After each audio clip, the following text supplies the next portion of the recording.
Good morning and welcome to the third and final day of our public witness hearings for American Indians and Alaska Native programs.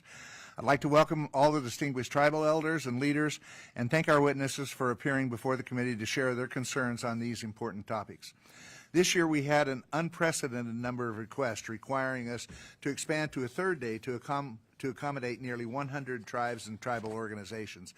These hearings are incredibly important, so we appreciate everyone's flexibility so that we could hear from so many tribes and organizations across Indian country. In terms of hearing logistics, I will call each panel of witnesses to the table, one panel at a time. Each witness will have 5 minutes to present their testimony. The full written testimony will be included in the record, and as I've said every time I've read this, is, believe it or not, we actually do read the testimony that you submit to us. It is important to us. But your full written testimony will be included in the record, so please don't feel pressured to cover everything in 5 minutes. We will be using a timer to track the progress of each witness. When the lights turn yellow, the witness will have 1 minute remaining to conclude their remarks. When the lights turn red, I will ask the witness to stop to remain on schedule. We'll hear from every witness on each panel before members will be provided an opportunity to ask questions. Because we have a full day ahead, I request that we try to keep things moving so that we can stay on schedule and respect everybody's time. It looks like we are scheduled to have votes this morning at around 10:30 or something like that, around 10:20. And it's only one vote, so we will have to adjourn for a few minutes to run over and vote and come back, which will again put us further behind, but that's okay. But we plan to briefly recess to allow members to vote and then resume the panel when members return. I also want to note the committee rules prohibit the use of outside cameras and audio equipment during these hearings. The hearings can be viewed in its entirety on the committee's website, and an official hearing transcript will be available at gpo.gov. I'm happy to yield to my ranking member for any remarks she might wish to make. Thank you very much, Mr. Chair. Thank you again for holding 3 days of these witness hearings. They're so valuable to us. Thank you to everybody who's here today, and I know you've all traveled from long distances, so we appreciate that very much. I just want to say a few things. The Trump administration has only been in office a few short weeks, yet they have unleashed chaos and disruption into indigenous communities and created anxiety and uncertainty for tribal members over their employment status, the continuation of critical health care and educational services, and in some cases have even challenged their citizenship. I hope our witnesses today will use this hearing as an opportunity to sound the alarm on the devastating impacts of this administration's policies. I hope you will shine a much-needed spotlight on the damaging impacts that the freeze on federal funding, the termination of probationary employees, and the federal hiring freeze have already had and will have on the lives and the livelihoods of tribal nations and indigenous communities across the country. The testimony over the last 2 days has provided us with a lot of important information, and I look forward to hearing and learning more about what is happening in your communities, the needs and challenges facing Indian country, and your priorities in the Interior Bill. This discussion will allow your voices to be heard and will help inform us as we finish, hopefully, the fiscal year 2025 bill and then begin developing the fiscal year 2026 Appropriations bill. With that, again, I thank Chair Simpson and yield back. Thank you. With that, let's begin our first panel. Crystal Williams, Abigail Echohawk, Jason Schlender. I guess the names are right there. I didn't have to read. Welcome back, Abigail. Morning. Morning.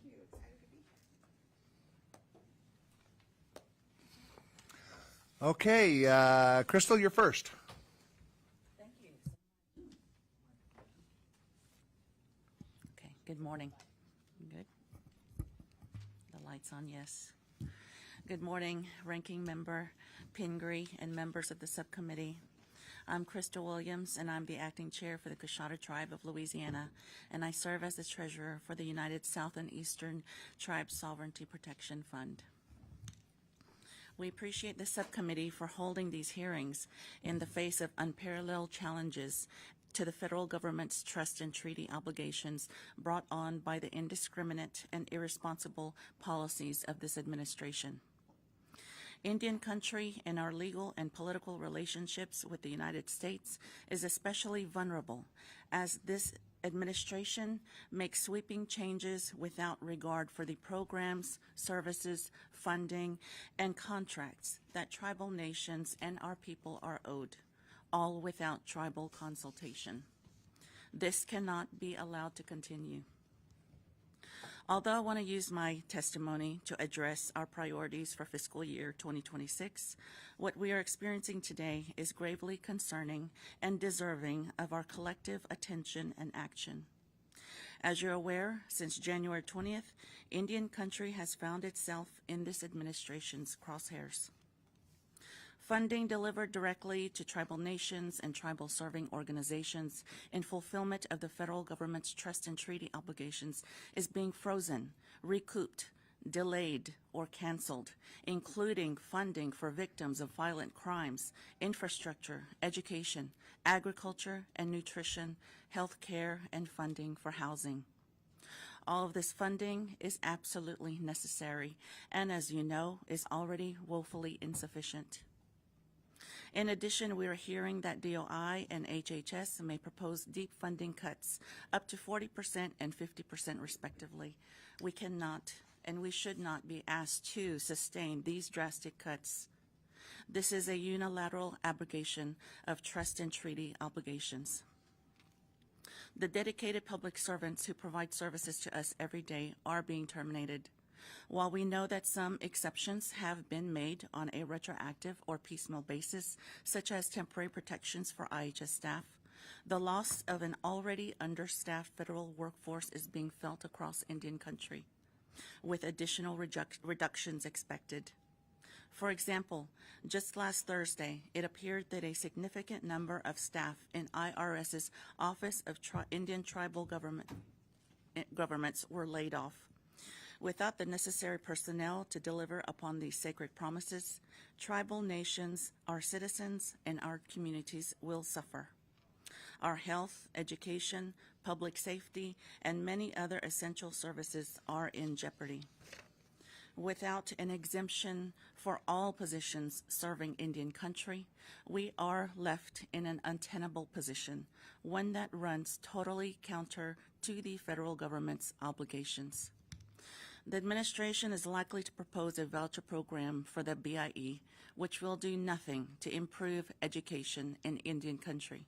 Sadly, it will hobble the schools that already struggle to provide an education for our tribal youth.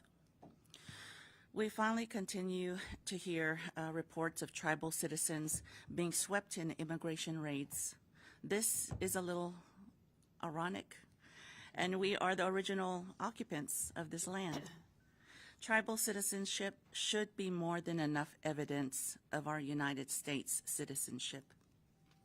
There are many issues that we would like to address in partnership with the administration, such as reducing regulatory burdens and streamlining funding mechanisms for tribal nations. At present, however, we are forced to focus on the fact that Indian country funding and programs, as well as Indian country serving federal positions, are becoming collateral damage in the implementation of the Trump administration's policy priorities. So we call upon you on this subcommittee to immediately exercise its oversight responsibilities to protect trust and treaty obligations and end this crisis by seeking a broad exemption for Indian country funding from cuts and Indian country serving positions from reductions in force. This administration must be held accountable for its role in fulfilling the government's trust and treaty obligations through the federal budget and no longer be permitted to unilaterally destroy all that we have built together. More broadly, we call upon you to do your part in upholding trust and treaty obligations, including by appropriating the funding for programs and federal employees that Indian country is owed, and by assisting the administration in understanding and meeting its legal obligations to us tribal nations. As you know, we are at risk because of decades and centuries of underfunding and neglect. I speak for all tribal nations when I say we cannot absorb further damage. I appreciate you all for listening today. Alila mo. Thank you. Thank you, Crystal. Abigail? Good morning. Thank you, Chair Simpson and Ranking Member Pingree and members of the committee. I'm Abigail Echo Hawk, a citizen of the Pawnee Nation of Oklahoma, and I am the Executive Vice President of Seattle Indian Health Board, where I direct our Urban Indian Health Institute, one of the 12 tribal epidemiology centers. I want to start my testimony today with a story. I remember the day he died.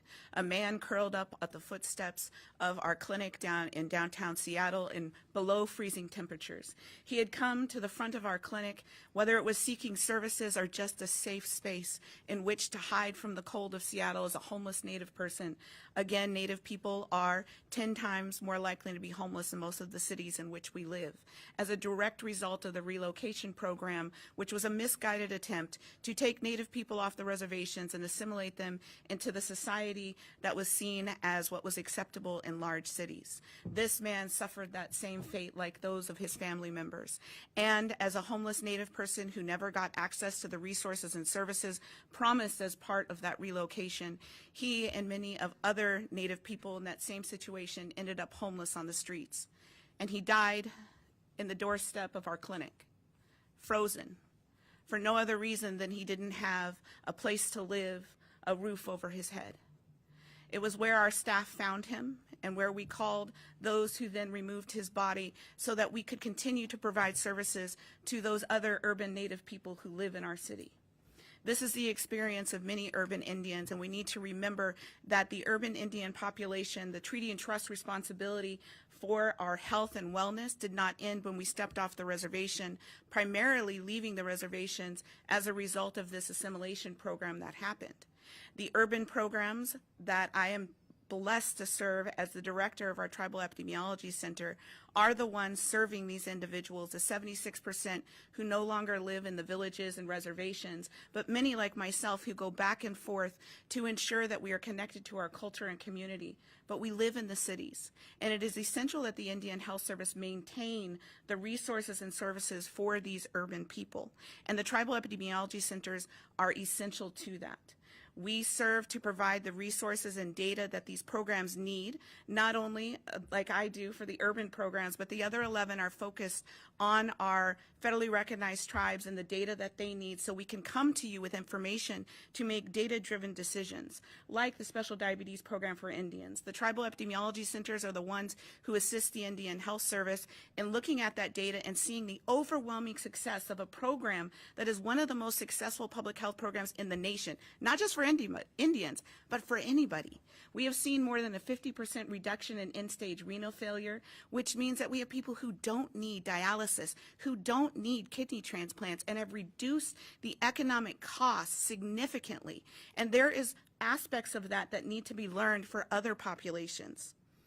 But I think of a young man who came into our clinic just a few weeks ago. He was trying to stay warm, and our staff approached him, and they found out that he was actually seeking diabetes services. When they removed his shoes, what they also removed were chunks of his feet that fell off as a result of the gangrene that he was experiencing. The resources that our urban programs are providing are necessary and essential. It is also essential for the health, wellness, and safety of our people. The Urban Indian Health Institute continues to lead in the crisis of missing and murdered Indigenous women and girls. I received a call recently. In this call, it was a man who said, "My niece has been murdered and nobody is paying attention." I was recently in the office of Congressman Elsley, and I was telling his staff the same story. And his staff member said to me, "Oh, yeah, I remember this story." And I was like, "Yes, you do remember the story, the one I told you before, that the exact same story I'm telling you right now. Why is it repeating itself? And why is the Urban Indian Health Institute, one of the 12 tribal epidemiology centers, the one providing resources, services, data, and training for the law enforcement for them to be able to appropriately investigate these? We're doing the job the Department of Justice is not doing, and I asked for an increase in our resources to $12 million distributed across the text for us to continue to do this work. Our people deserve it. When I think about the young people, the older people who come into our clinics to receive their treatment after experiencing a sexual assault, I think of a resource and study that we did, the only one that ever happened in the nation, done by a tribal epidemiology center, where we found that the Native people who had experienced sexual assault were more likely to have a mouthful of broken teeth. That's different than other people. And my staff said, "Abigail, this is like," they were really triggered by that. Like, why?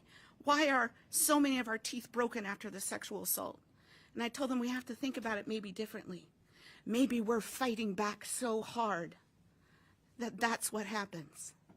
And what I'm asking you is to fight back with us. Fight back to ensure that we have the resources and services at urban programs to get the treatment for those coming to us with gangrene and skin falling off their feet, with broken teeth, those who have been sexually assaulted. I ask you to stand with us, stand with those people, and ensure that we have the resources and services to continue to serve them. Thank you for allowing me to be here. Thank you, Abigail. You always give compelling testimony. Jason? Kwedashmani Janishanabe Dug and Dinoy Magane Dugma. Nindash Mani Dunud and Indigenous cause Bishu and Do Dame with Awaza Gaigadig and Dunjaba. We went in Dashaigwad, Dane Gugwajmana Sonogum Nagan as a money do. We went in Dasha Yosa, Dane we do Kawiwadama, Gakena. We Gamajigoma, Gaigo, Washington, Mino, Adashugo, Mizuene Shanabe, Waking. Good morning, everyone. My name is Jason Schlender. I'm the Executive Administrator for the Great Lakes Indian Fish and Wildlife Commission. I want to acknowledge Chairman Simpson, the Ranking Member Pingree, and also Representative Elsie here this morning. These are uncertain times, but for tribes throughout their history with the United States, there have been many uncertain times, and so I reflect on statements made by Ranking Member Pingree and Representative McCollum when talking about the chaos and strife that has been unleashed on this country by this current administration. This is not new for us. Tribes have stood with you. We have harbored you from religious persecution, oppression from the British Crown, and fought fascist regimes bent on the demise of this republic. We have always stood with you, symbolically speaking, in the frenzy of bureaucratic paperwork and the dust that has been flying around. When it all settles, we'll still be here. Nobody can question the resiliency of the original people from this part of the world. As you know, the federal government has certain treaty and trust obligations to tribal nations. The Great Lakes Indian Fish and Wildlife Commission, GLFWIC, is comprised of 11 tribes that have delegated to us a small portion of their sovereignty as it relates to the implementation of their off-reservation treaty rights in Michigan, Minnesota, and Wisconsin. To that end, we issue harvest permits, monitor harvests, and enforce tribal laws against tribal members into tribal courts. We also strive to ensure that the resources that the tribes rely on are healthy and abundant throughout the ceded territories. GLFWIC contracts its funding through the Indian Self-Determination and Education Assistance Act. These contracts are highly regulated, and we are a successful, mature contractor, as well as a low-risk oddity for over 40 years. So fraud, waste, and abuse doesn't apply to us. I commend our staff for their excellence and dedication to their work for the tribes that we serve. We use our 638 funds as leverage to secure additional funding that allows us to undertake research, restoration, and protection projects. We have long been a part of intergovernmental efforts to restore lake trout populations in Lake Superior, and recently announced that restoration efforts have been successful. We are extremely concerned that these hard-fought gains may be quickly erased, damaging not only tribes' access to this important resource, but damaging the commercial and tourism economies of the rural Lake Superior region if the sea lamprey treatments are eliminated. In addition to our core functions associated with the implementation of treaty rights, GLFWIC's conservation officers are an important part of the law enforcement network in our rural region. Sadly, our officers recently responded to a scene when a young man's snowmobile went through the ice in Lake Superior. Our officers responded and helped recover his body in temperatures that were 18 below. Our officers are often called upon by jurisdictions to assist in responding to emergencies, adding to the regional response network. The Great Lakes Restoration Initiative, GLRI, is important to our work. It provides funding for use to test fish for mercury and provides specific consumption advice to tribal members. It provides staff to monitor and reseed manumin, which is wild rice. We undertake baseline water quality testing to understand the status of Nibi, or which is water, and those resources in the ceded territory. This vital work would be eliminated or much diminished if GLRI is not available. The rights protection implementation line item enables us to implement relevant court orders, restore and protect natural resource populations, assist in responding to emergencies, leverage additional funding, and contribute to the health and safety of the ceded territories. We understand that there's a desire to enact significant budget cuts, but these programs have been underfunded for years, and so it's not fair. It's not fair to ask tribes to shoulder any more of this burden, and so as opposed to last year when we were requesting increases in our funding, our desire is to just not be cut. And so I've noticed over the last few days that some other members of this committee have been here and are not here. But I'm touched by what Representative Cole has said. Promises made, promises kept. Miigwech Bizendawiik, thank you for listening and the opportunity to present. Thank you. Thank you all for your testimony. Let me just ask you, Jason, when the tribes in the Great Lakes region and stuff like, and I'm thinking about the tribes in the Pacific Northwest right now, but when you signed treaties, did you reserve your fishing rights and hunting rights to your original traditional grounds and stuff? We retained our right to That's what I found in the Pacific Northwest. Essentially every tribe reserved their hunting and fishing rights at the locations that they traditionally hunted and fished and stuff in almost every treaty that I've ever seen. Right. And we're working very hard to make sure that we honor those obligations that we've made. And that sometimes is some tough things in some areas. In my particular area, it might mean removing some obstruction in a river called dams. So we're working on that stuff, but I appreciate your testimony. Abigail, as I said, you always give compelling testimony and stuff.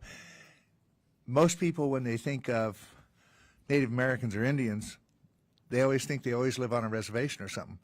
We forget that there's an awful lot of them that live in the communities, in the cities and so forth, and we have an obligation there too. So thanks for reminding us of that.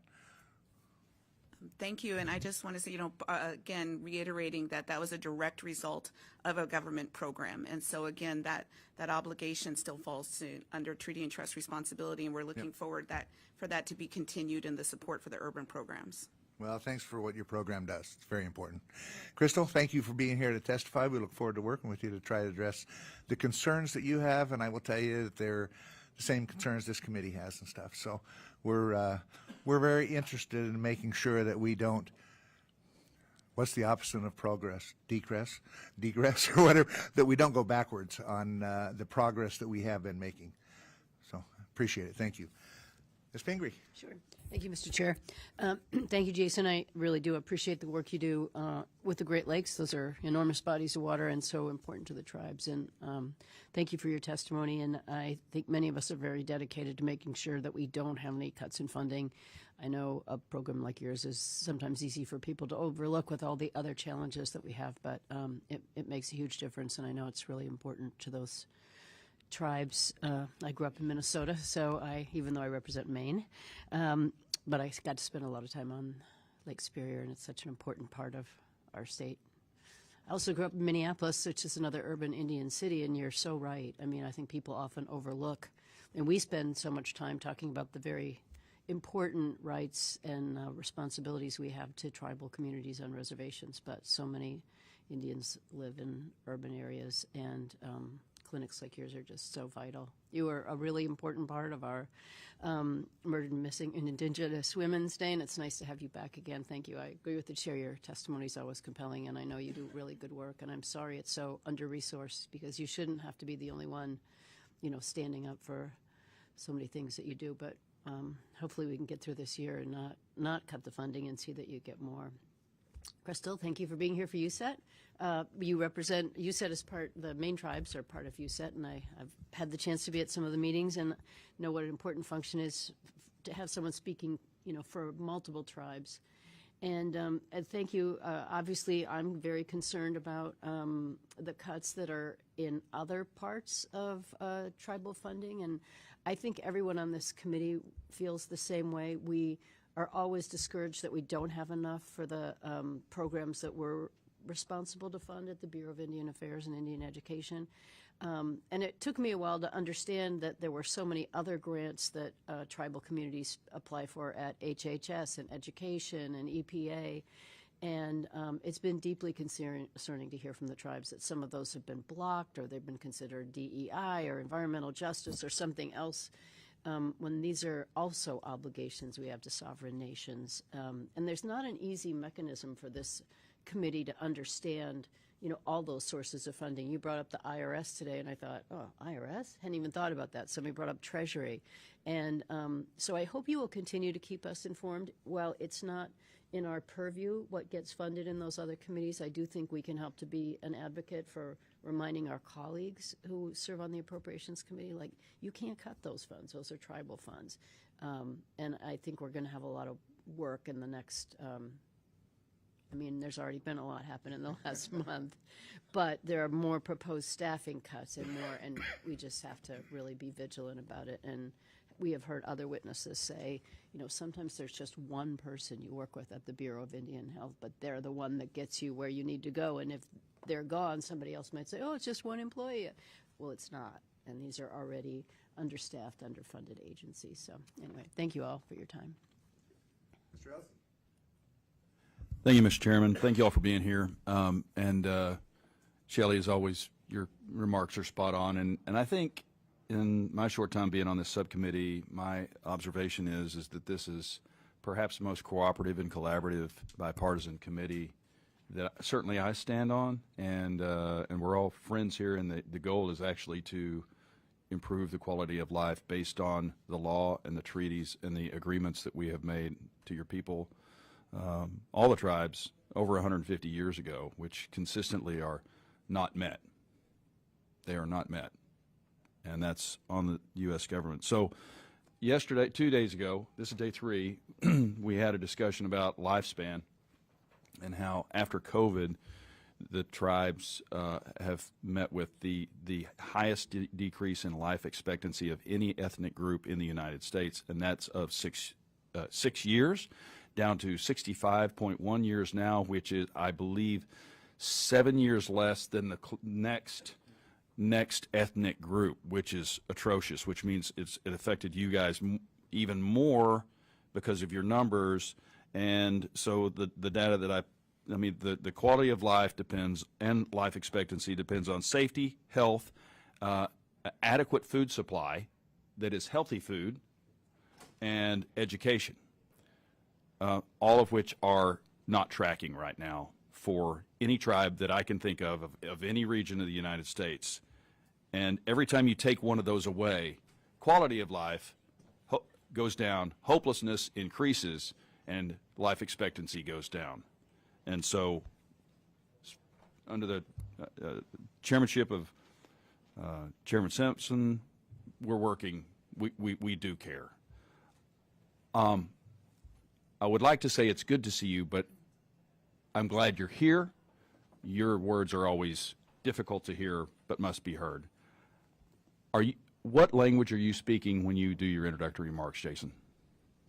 It's Ojibwe Moen, the Ojibwe language. And this may be, I may be terming this wrong, but it sounds like you're fluent. I mean, it just flows from you, and it's a beautiful language. Are you? I'm a second language learner. Okay. So I reacquired our language. It's beautiful to hear, and thank you for introducing that. Crystal, I had a question. You said something about they're trying to go with vouchers for your education, and you are from Maine, which, you know, has a huge population. I'm from Louisiana. You're from Louisiana. Okay. Oh, you're Coshada. Yes. Okay. Yes. Okay. Okay. All right. Sorry All right. about that. You're from Louisiana, and they're talking about using vouchers, and I assume that's so that you can use school choice and go to a private school, right? Yes. Have they given you an amount of what the voucher would be? No, but this includes, you know, tribal schools as well. As Okay. you know, Haskell Indian Nations University has lost about 40 academic professors. And, you know, this school, I attended Haskell, so it's kind of a, you know, my heart is there in Kansas. But, and this also includes SIPI. But these, you know, it's already underfunded. It's already, it doesn't have enough resources already. Right. And so to pull those people from the education system, you know, that was so disheartening to hear. And, you know, along with the voucher programs, it's just so important for us to, you know, work together and try to, because again, some of these people, some of these students who come to the schools already have disparities back at home. And so to come here to school having hope, you know, at Haskell, having a college career, to have a career, it's so disheartening to see, you know, so many professors having to leave. Okay. Well, thanks. Because vouchers are helpful in some cases, but it's not a one-size-fits-all deal. And you have to, in places that are rural, and certainly in the case of BIE, there needs to be a stability of funding and paying, just like law enforcement, and it's got to be adequate to the local environment so that you attract people to come work. And in some cases, especially rural and in tribal situations, if you resort to vouchers to go somewhere else, where are you going to go? How do you get there? How far is it? Is there even a school that you can go to? So it's not a one-size-fits-all. I'm a proponent of school choice as long as there's a dadgum school. And there's not always a school. And so just broad brushing all this stuff. But we're obligated to provide under BIE good schools that are adequately funded, jails that are built and up to code, the appropriate number of law enforcement officers based on treaty, based on the law, and we're not meeting our obligations. So after 3 days, obviously, you know, it's upsetting. I know it's upsetting for you to all travel here, and seems like years go by, and they go by very quickly, and you hear the same thing. And so we will do everything we can to meet those obligations on this committee and work in a collaborative way. So thank you. Thank you all for being here. And before I turn you loose, let me comment on what my ranking member, Mr. Elsie, just talked about. It's the one question I get asked by tribes more than anything else, or not necessarily a question, but a statement. Because we always say, you know, we've been increasing the size of our budget that goes to Indian programs and over the years. This committee's been doing that in a bipartisan manner. And I know that both Shelley and I keep talking to Mr. Cole about we need a bigger allocation and that kind of stuff, you know. And thankfully, he's been very responsive to what we've suggested to him and stuff. So can't complain about that. But this is what the statement that I hear all the time, and I don't have an answer because there is no answer. And that is, we understand that you have allocations and stuff, but how can you take treaty rights that are a moral and legal obligation and put them subject to how much you get appropriated? That doesn't make sense. We have an obligation to fill those. We have an obligation to fill those rights that have been in treaties and other things, regardless of whether we get a high or a low allocation in our budget. Somehow we've got to change that. And we've been looking at different ways and what it would take and all that kind of stuff, because it's a question that they're, you know, not a question, it's a statement that is absolutely true. So we're going to be working on how we might be able to address some of those things. And of course, that would take not just us, but all of Congress to do some of that stuff. But believe me, this committee is working on it, and it is, as Congressman Elsie said, probably one of the least partisan committees in all of Congress, in that we work together on a lot of issues. There are areas we disagree. That's okay. You'd expect that. Yeah, there's areas I disagree with my wife on occasionally. She always wins, but that's okay. But it is great to work on these issues together in a bipartisan manner. But thank you all for your testimony. Thanks for being here today. Next panel is Monique Martin and Ileen Sylvester.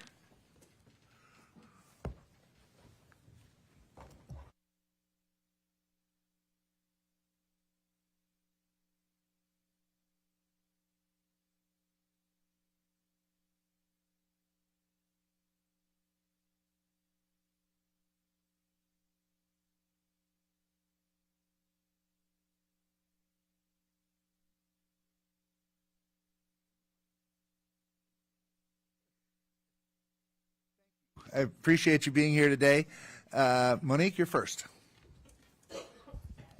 Good morning, Chairman Simpson, Ranking Member Pingree, and Representative Elzey. Thank you for this opportunity to testify before the committee. My name is Monique Martin. I serve as the Vice President of Intergovernmental Affairs at the Alaska Native Tribal Health Consortium, or ANTHC, and I'm an enrolled tribal member with the Central Council of Tlingit and Haida Indian Tribes of Alaska. ANTHC is a statewide tribal health organization serving all 229 tribes in Alaska and all Alaska Native and American Indian people living in our state. ANTHC provides statewide services including public health, community health, environmental health, and other programs for Alaska Native people in their communities. ANTHC also operates programs and services at the Alaska Native Medical Center, the statewide facility that serves 170,000 people. We operate that facility, ANMC, with our partner Southcentral Foundation. I have submitted my written testimony for the record and wanted to summarize a couple of important aspects for the committee. Alaska is a very remote community, lots of rugged terrain and extreme weather conditions. And many people that we serve at the Alaska Native Medical Center rely on travel to get to their care. And over the last couple years, travel costs are always a concern for us in Alaska, but we have really seen an incredible increase in the amount of costs that we're spending on travel in terms of making sure people can access care in Alaska. We really use the Purchase and Referred Care Program, PRC, to fund not only specialists when someone needs care outside of the tribal health system. We also use PRC dollars to fund medevacs, which are very expensive in Alaska. And that includes travel when we refer people maybe to the lower 48 for care. And we really want to highlight the need for an additional appropriation to the PRC program of at least $75 million for that program. We are very aware that the Indian Health Service federal operated programs are leaving maybe some dollars on the table that are making it really difficult for us to advocate for that increase in additional PRC funding. But we have really seen in Alaska those costs increasing so much that we spent over and above our PRC, Purchase and Referred Care allocation, we spent another $14 million to ensure Alaska Native and American Indian people could get the care that they needed. Very important for our board of directors to not turn that spigot off. Used to be in Indian country, we'd say don't get sick after June because there would be no PRC dollars left.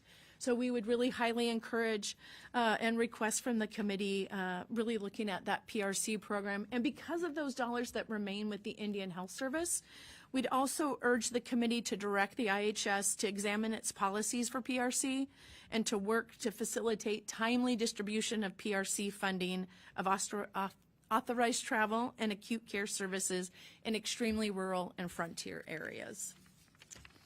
The other item I wanted to talk a little bit about is sanitation facilities, particularly operation and maintenance of those facilities.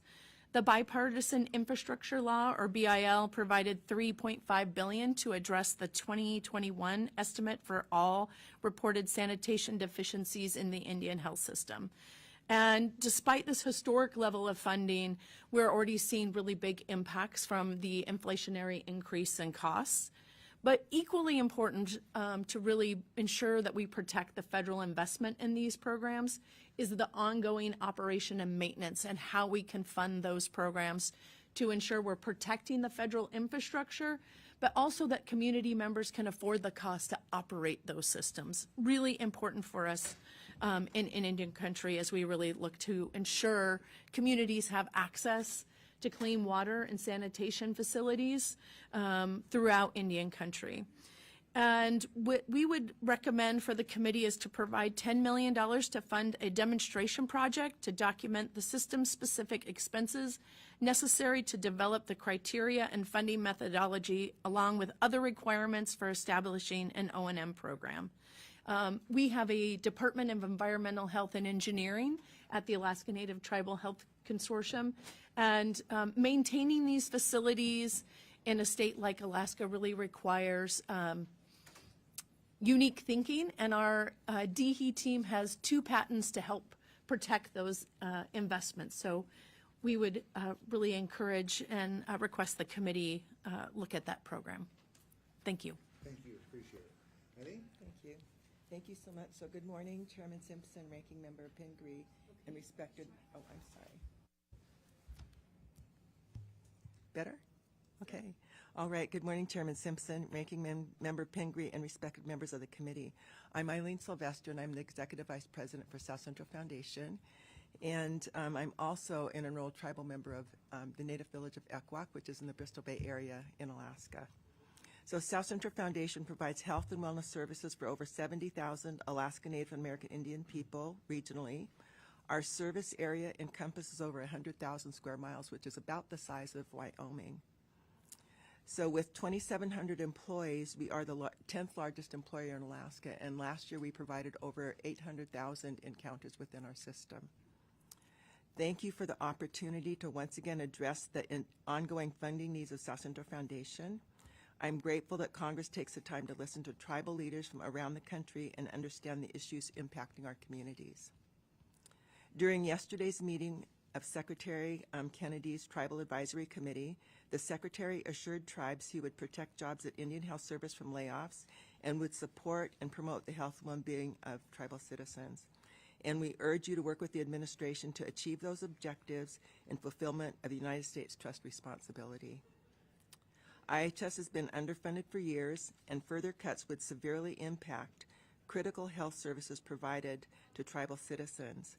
We thank you for your past efforts to defend and protect funding for Indian Health Service and other federal programs, including your hard work to achieve advance appropriations for Indian Health Service. We ask that you continue those efforts in the days and weeks ahead.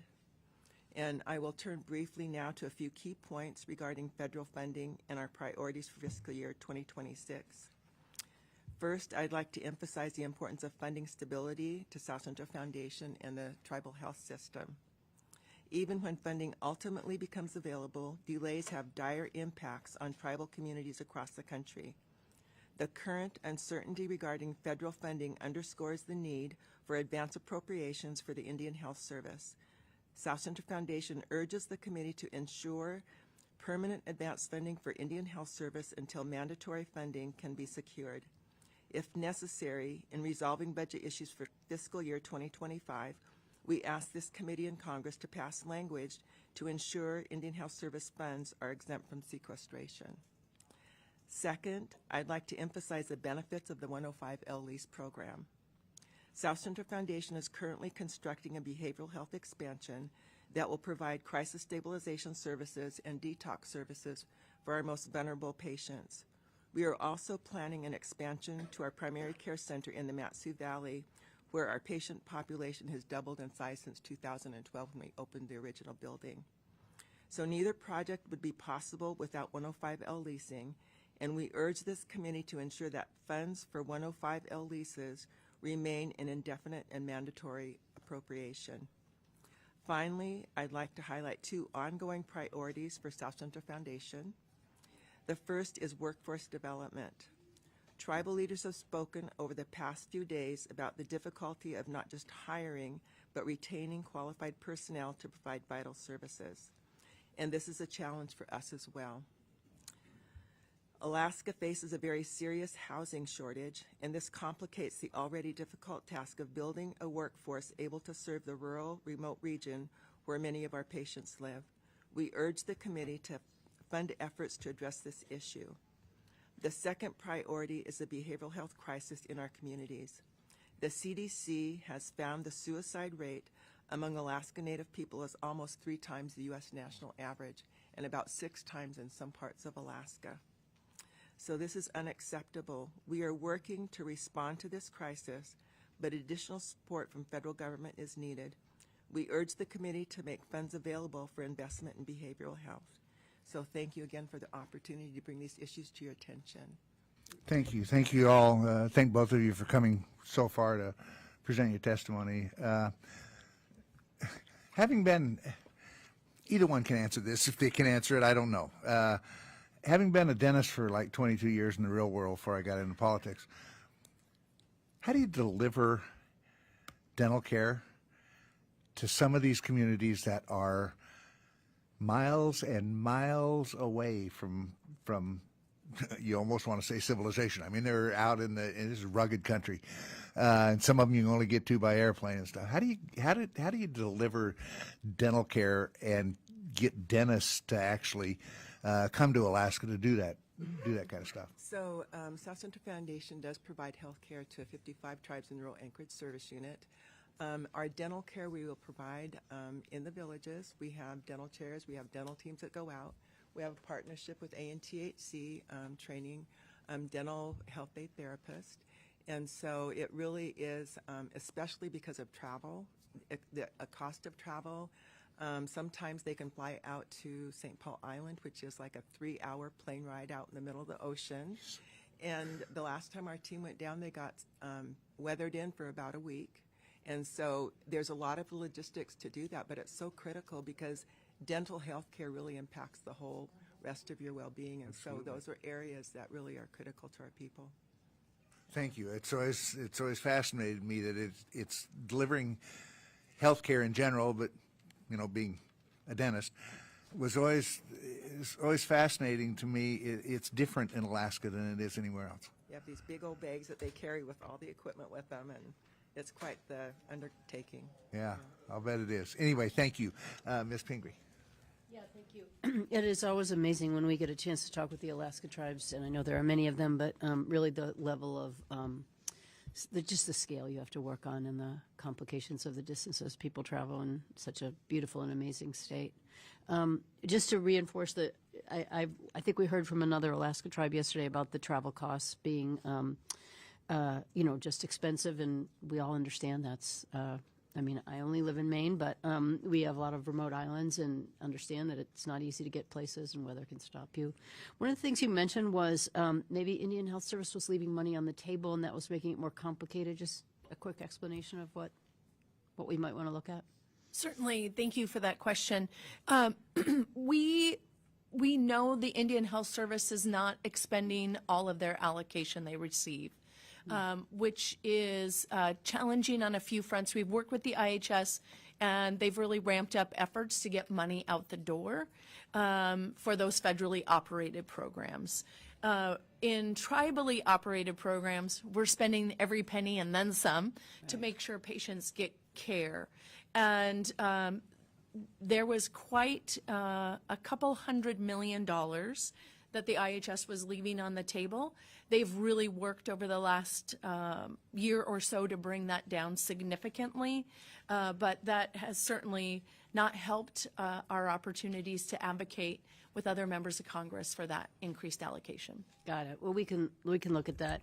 I mean, it also speaks to our concern over potential staffing cuts because while there's some talk, and I appreciated that you heard from Secretary Kennedy that said there won't be cuts in the Indian Health Service, and I hope that's true because we've been worried about, the lack of medical practitioners and any kind of cuts or reductions. But sometimes the people who deliver the money are just as critical, and they get seen as sort of, bureaucrats. You don't need so many of them, and that delivery is really important. So thank you for explaining that. Thank you. In Alaska, we have, really expanded self-governance so far that really the staff that remain at the Indian Health Service area office are performing those inherently federal functions, which makes any layoff really challenging for us to navigate because that slows down so much of our work when we look at facility leases, commission corps officers, you name it. It's every employee that they have at the Alaska area office is critical for tribal programs to continue operating at the speed in which we need to. Great. Well, I'm sure Senator Murkowski is watching that very closely. She's on our, same committee in the Senate, so we'll be working with her on that. Thank you. Ms. McCullough? Thank you, Mr. Chair. I'm going to switch topic a little bit, but it's something that I have not had an opportunity to ask yet anyone from Alaska. I was at NCAI and I just didn't have time, and the Alaskans were off talking about some other things on your own that you're going to be presenting to the lower 48 tribes. I have had a lot of experience in dealing with permafrost in our military bases, our runways, our facilities, our radar facilities falling off. And at times, the tribal nations have talked about the concerns of villages disappearing. But I would like to ask you if you've been having discussions or know of discussions about permafrost at some of the healthcare clinics, even some of the larger ones, some of the housing, some of the schools and things like that.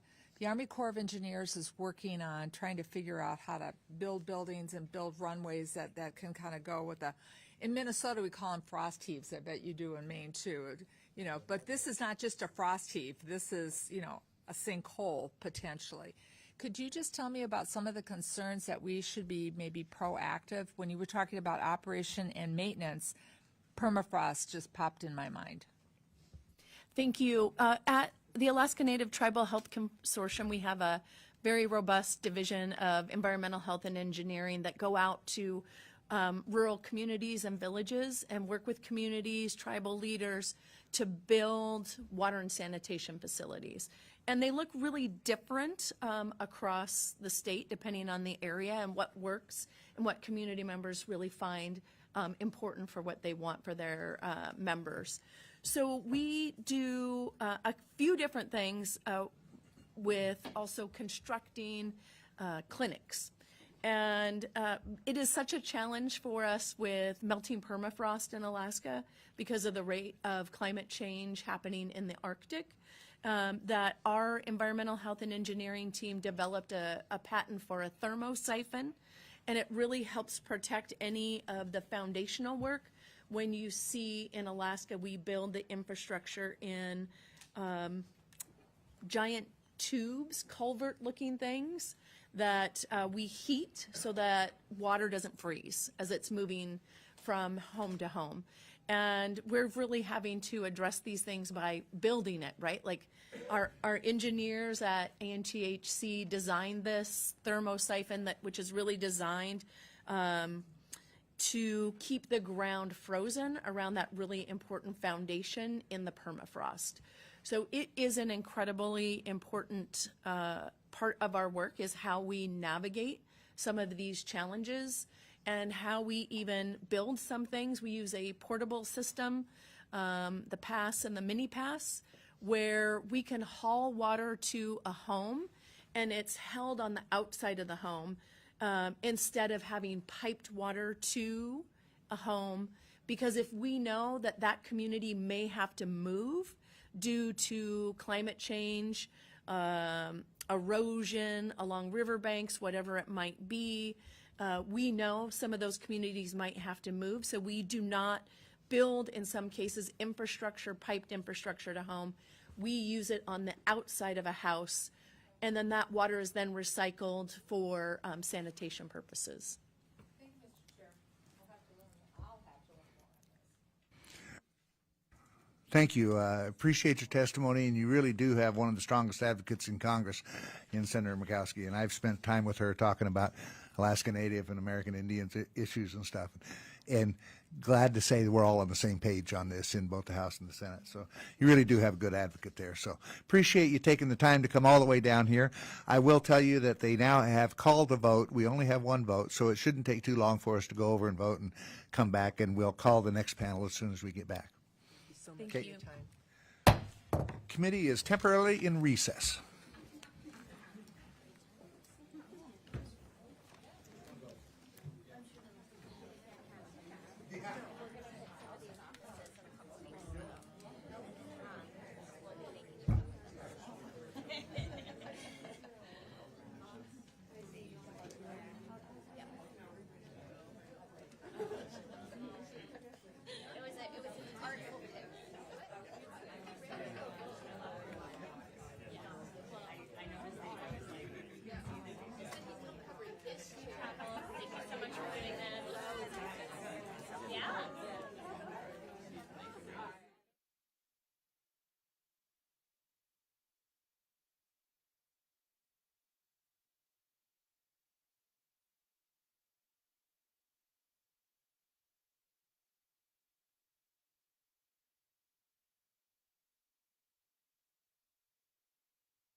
You're what? Idaho?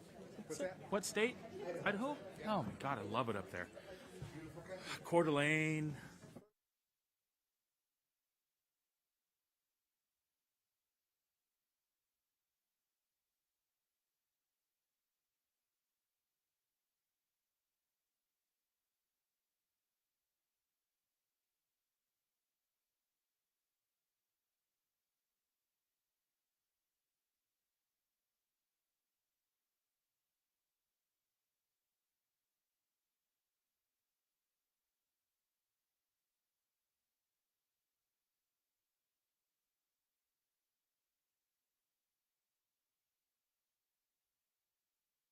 Committee will come to order. Thank you all for being here today and for putting up with our momentary pause. Fortunately, it was only one vote, so it didn't take us too long. It was 2 votes, it would be about 4 times as long. So we appreciate that we were able to get back to this hearing. And the next panel is right before us. And so, Reno, you're first. Thank you. Thank you. So, Mr. Chairman and members of the committee, I just want to thank you in advance for your ear and your patience with us as you're listening to tribes describe things that are often frustrating for us, and I'm sure for all of you as well. So thank you for that. I have to do this the right way because my grandma up in the next world is watching. And my iwato, she's Jima Emta, Reno County, Franklin. Emta to Winama Bakeyachma. So hello, my name's Reno County, Franklin. I come from the people from the top of the land. And today I'm here speaking to you on behalf of the Shiapomo tribe, where I'm chairman emeritus. My big brother Dino is now our chair. And also for the California Rural Indian Health Board, where I am the chairman of. And so briefly, a little bit about CRIB. Established in 1969, provide health care related support to 21 tribal health facilities, representing 79 federally recognized tribes in the state of California. I do have testimony that I've submitted, and I'm to your disappointment, I'm sure not going to read it line by line from top to bottom. But yeah, and I do trust it. And your staff is awesome too, so I appreciate y'all. Let me just say that, you know, a primary focus, because California is what's called a PRC dependent area. Talked a little bit to y'all about some PRC recommendations and the ways that you all can help us by not just maintaining funding levels, but increasing funding levels for an area that is PRC dependent. So the state of California, 109 federally recognized tribes. The California Area Office is the primary office for the Indian Health Services that serves the tribes of California. For the IHS, unfortunately, because of budgetary restrictions, doesn't give us level of need funding for purchase and referred care needs for California Indians. The area office, or the area in California, we do not have hospitals. We do not have IHS funded hospitals or clinics. And so because of that, we use our PRC dollars for all of the care that we cannot provide in-house. And so to be a little personal about this, my father is a recent cancer survivor. He rang the bell last month. Gets me a little choked up thinking about that. But all of the care for his cancer treatments, all of the specialty care, all of the medicines, all of that comes from our PRC dollars. Again, we don't have the ability to treat in-house. And so if somebody gets an appendicitis, sickness or illness, or if anything that we can't provide locally, it goes to those PRC dollars. And so the problem there is that because we don't have the IHS-funded facilities, that means that we don't get that staffing. It means the cost for us is significantly higher to provide PRC care to our tribal membership living in California. And with us being the 6th in the line of PRC funding amounts, we're number 6, the California area is. So woefully underfunded. And just like the other areas, we have a lot of areas of need where those PRC dollars can go and stretch really far. So, we're asking for an increase in PRC funding for IHS California area and bring it in line with the other PRC dependent areas and provide California tribes life-saving resources that we need, desperately need, sorely need. The enacted PRC budget for 24 totaled $996,755,000 for all the areas. California area share of PRC was $58 million. And so we are asking for increases to support California in those needs. I see that I'm almost at time, so I'm going to skip right to some programs that we also will be asking for, your support to making sure they're funded. Special Diabetes Program for Indians. Please help us reauthorize SDPI. It expires on the 14th of March. The domestic violence prevention programs, behavioral health programs, tribal epidemiology, injury prevention for American Indians, Alaska Natives, tribal self-governance programs, the IHS compacts and funding agreements, tribal self-governance program planning, negotiation, cooperative agreements, the community health aid program, sanitation facilities, construction programs, the demonstration projects for Indian health, health professionals, pre-graduate program for Indians, education. I'm sure all of our parents told us that, and our grandparents, and certainly in tribes it's the same way. And educational loan repayment programs, the health professions recruitment program for Indians, and the health professional preparatory scholarship program for Indians. And I would just close with a reminder that our sacred site protection is our traditional health, and it all starts with that. And we're tribal historic preservation officers that work so hard to protect those sites are also looking for funding increases this year as their number of TIPOs has risen and continues to rise. Mr. Chairman, thank you so much for allowing me to be 35 seconds over. I feel 35 seconds smarter. So do we. Yeah. Thank you for being here. Inder, you're next one.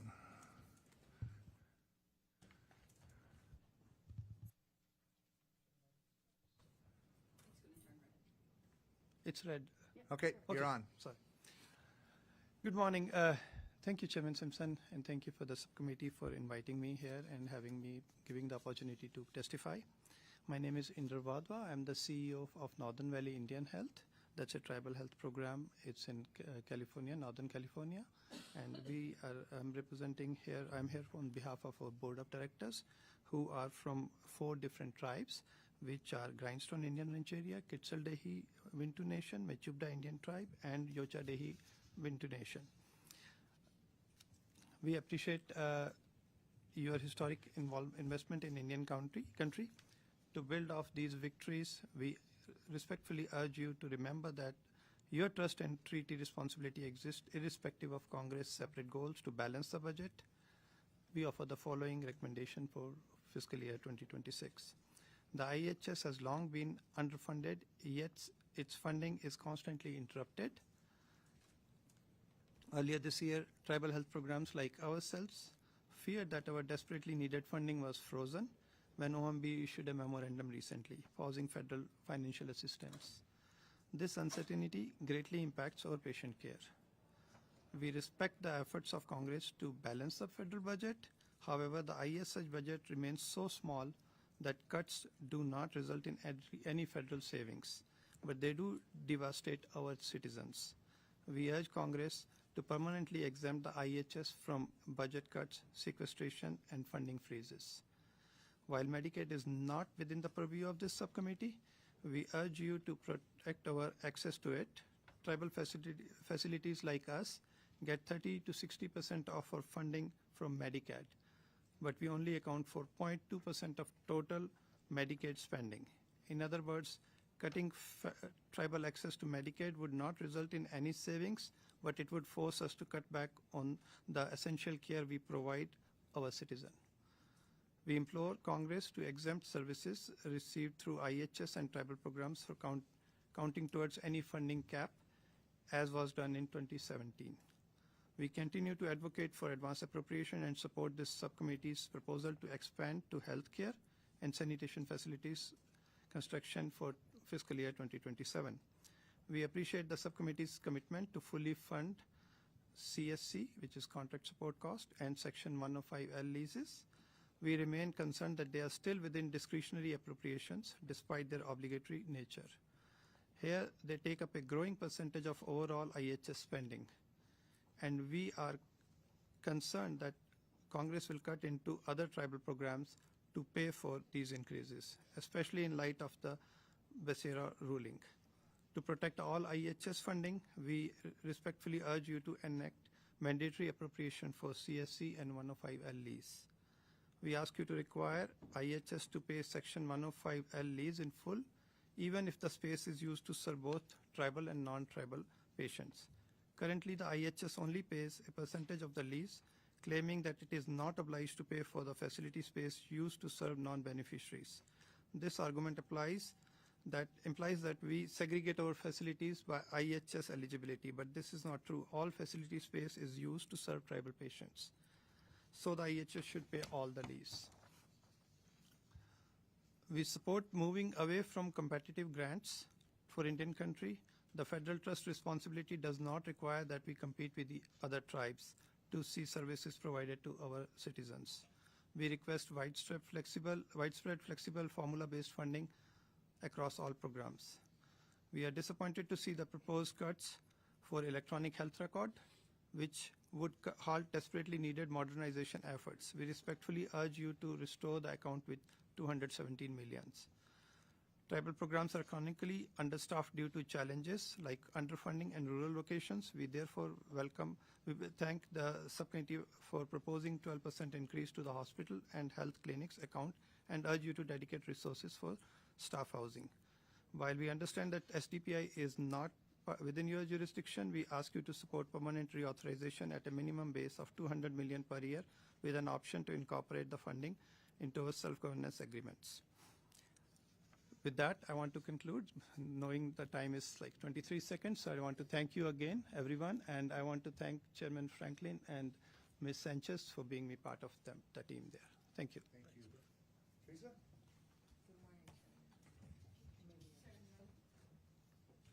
Good morning, Chairman and committee members. I'm Teresa Sanchez, a member of the Morongo Band of Mission Indians and a board member for Riverside-San County Indian Health. I'm honored to have the opportunity to testify today. Last year, Clinic was thankful for the advance appropriations provided by Congress for the Indian Health Service beginning the fiscal year 2023.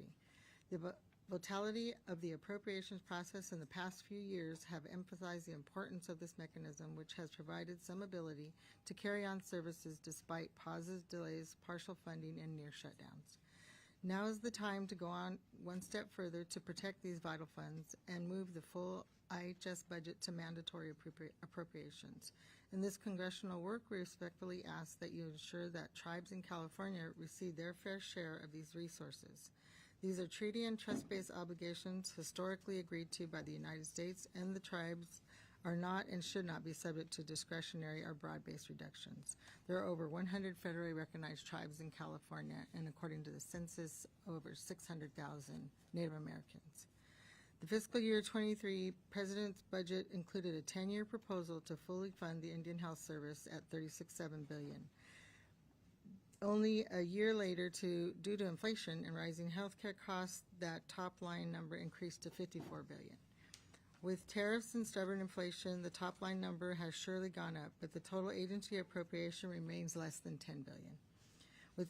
We cannot close patient care obligations and gaps with programs that are severely underfunded. And since we must always operate our programs in an environment of scarcity, potential deficits, funding freezes, even temporary ones, have outsized consequences to our program. We have no means to float or replace federal funds. We simply have to reduce services. We also ask that all direct care resources, including behavioral health care initiative funding, be made available through self-determination contracts and compacts rather than through grants, so all programs can benefit, and so it is understood these are not discretionary pilot to grant programs, but require behavioral health funding.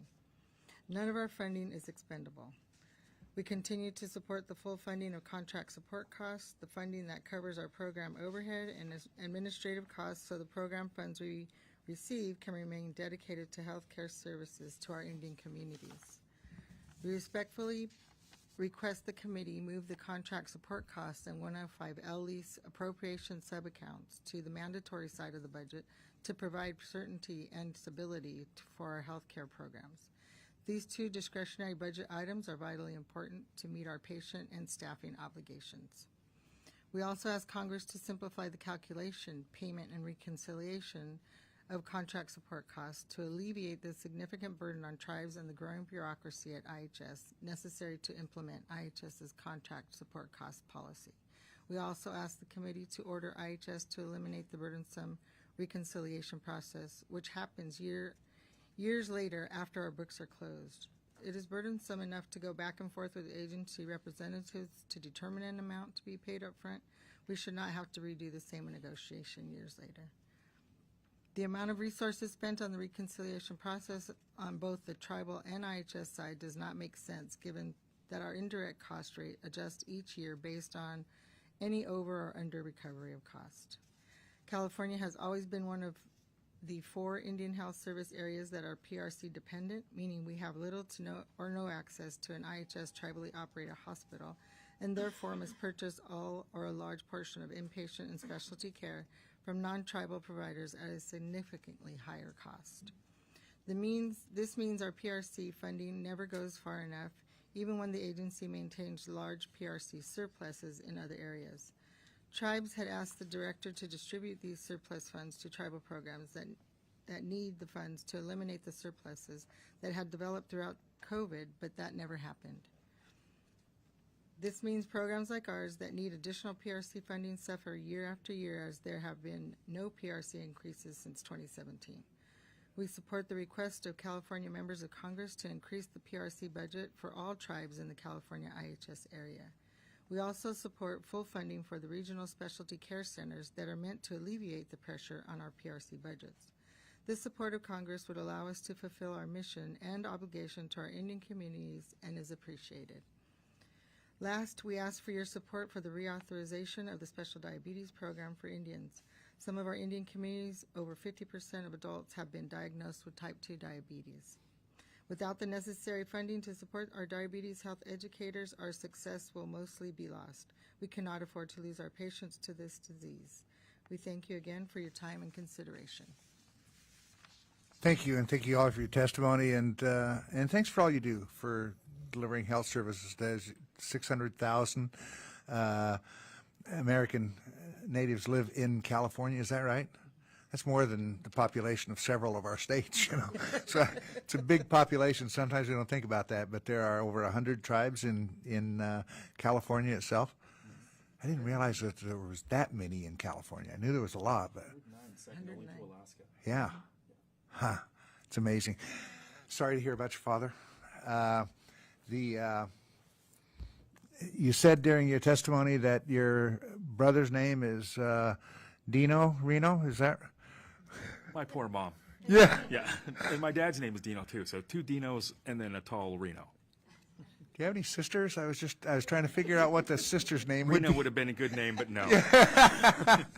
Anyway, thank you all for your testimony, and again, thank you for what you do. We appreciate it very much, and your suggestions on what needs to happen we'll certainly take into consideration as we try to put together our next budget. Ms. Pingree? Yeah, and I want to echo the chair. Thank you for the work you do. I know it's really vital to the people that you serve, and we've heard a variety of the things that you've brought up today from other tribes, particularly the PRC funding being hasn't gone up since 2017, as you said, and I know it would be great if we could move the funding to the mandatory side. That would alleviate a lot of these concerns. This may be a tough year to do that, but certainly important, but greatly appreciate what you do. I sort of had the same reaction. I had to look at our map. We have a little map here of where the tribes are, and I was like, wow, really, there are 100 in California. I knew there were a lot, but that's a lot of people to serve and a lot of need. So thank you very much for what you do. Thank you. Ms. McCollum? I knew that there were close to 100 tribes. I didn't realize that you were so concentrated at the top and the bottom of the state, though, until I looked at the map. So does that make it more of a challenge to get together for delivering services and working with the IHS? Yeah. I mean, absolutely. Are you cut? I know California divides itself here Right. politically, North and South Carolina. Same thing happening with you? I think that we're in 3 separate regions, and I turn over to Mark LeBeau, who's behind me, that can yell yes or no, who's our CEO of CRIB.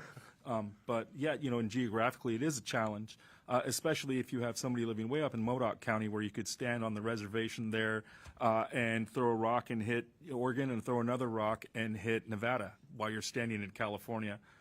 They're traveling, maybe 3 hours to get to a local hospital. And while that might be helicopter, care during the summer months, wintertime, forget about it.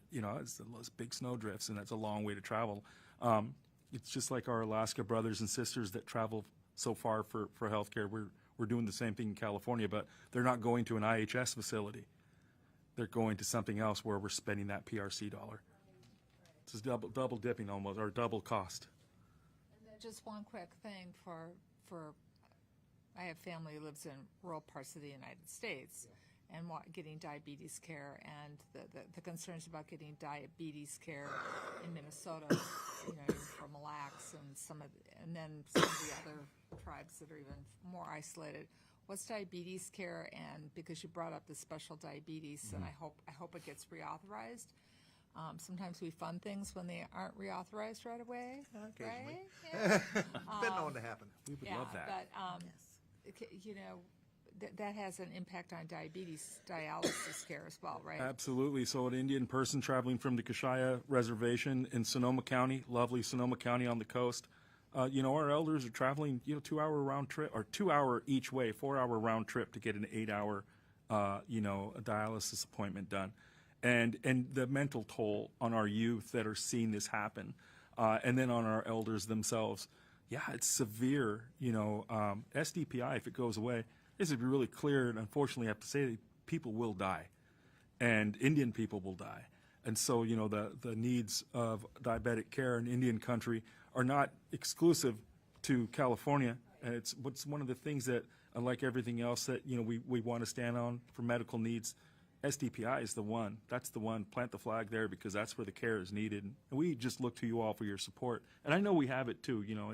Diabetes is not unique to American Indians or Native Hawaiians. You see, my middle name's Keone. I'm a Makaivi. My family's from Molokai in Hawaii as well. So I've got it on both sides of the family, and I too am type 2 diabetic. Yep.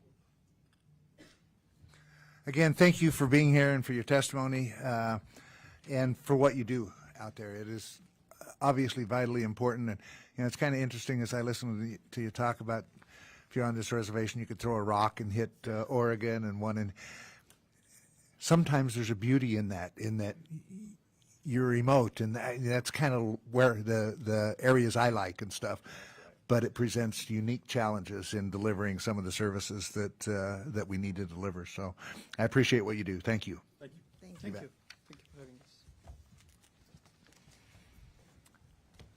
Geraldine Church, Anthony Locklear, and Robin Sunday Allen.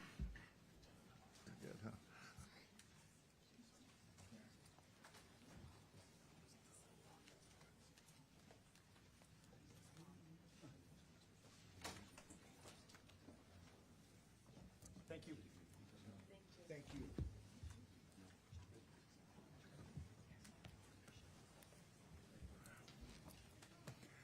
Thank you all for being here today. Appreciate it. Geraldine, you're first. Oh, good morning. Wait just a second. Let's.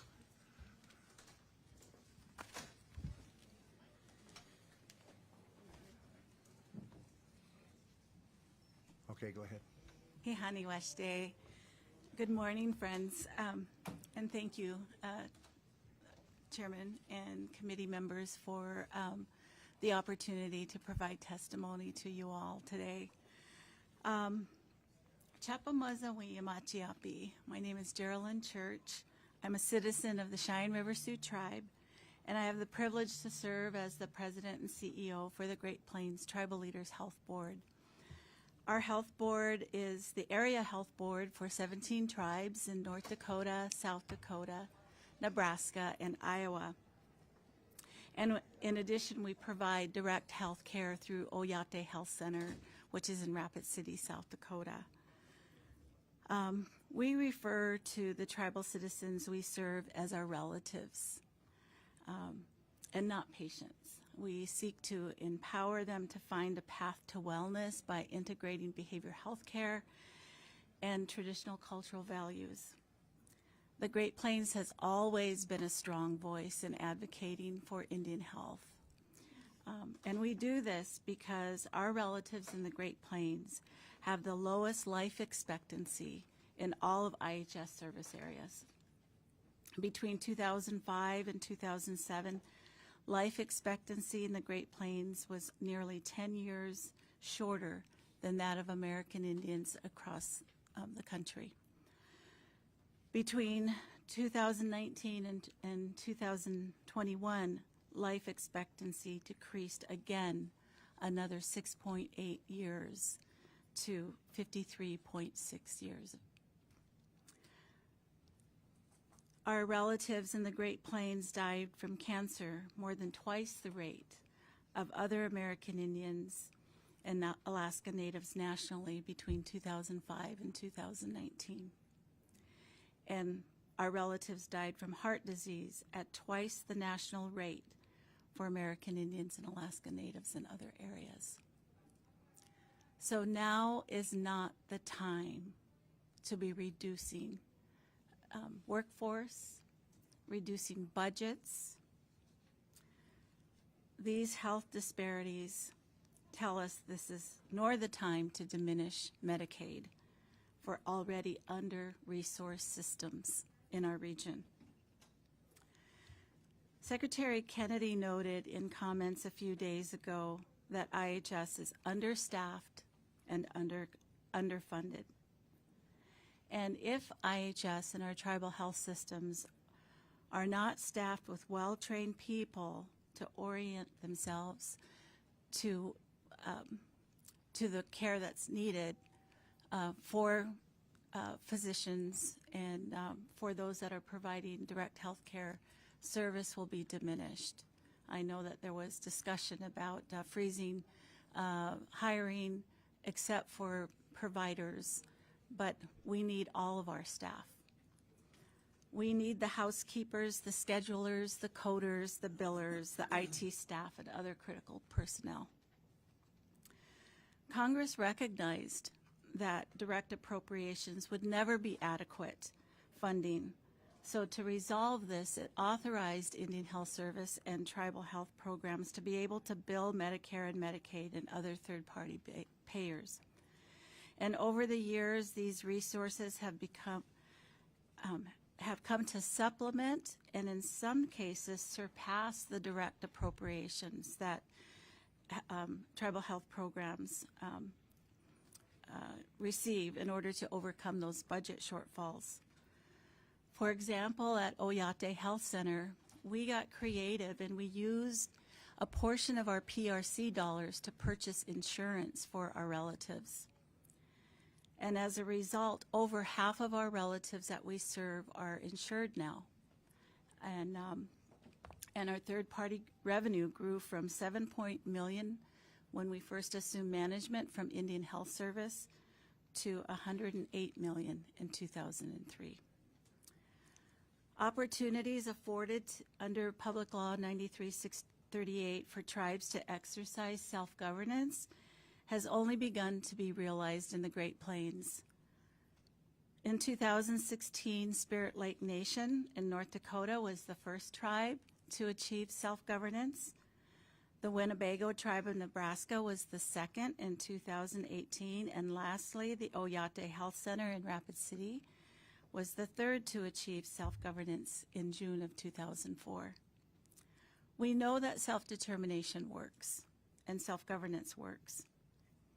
I remember in 2018 speaking to the tribal health director from Spirit Lake and asked her what was the biggest difference that she saw when they turned to self-governance.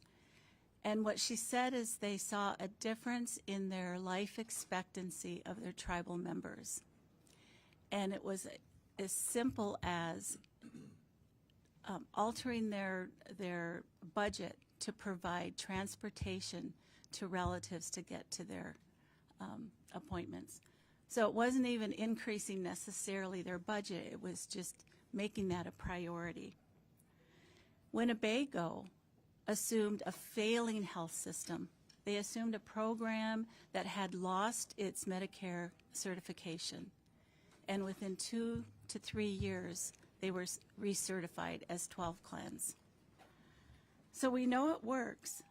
However, another expression of self-determination is for tribes to to choose to continue to get their services directly from IHS because they're in areas that are remote and they're the most vulnerable. So we have a ways to go, and many of our tribes are not ready to pursue self-determination or self-governance. My vision is that one day they all will, and will be as successful as Oyate Health Center.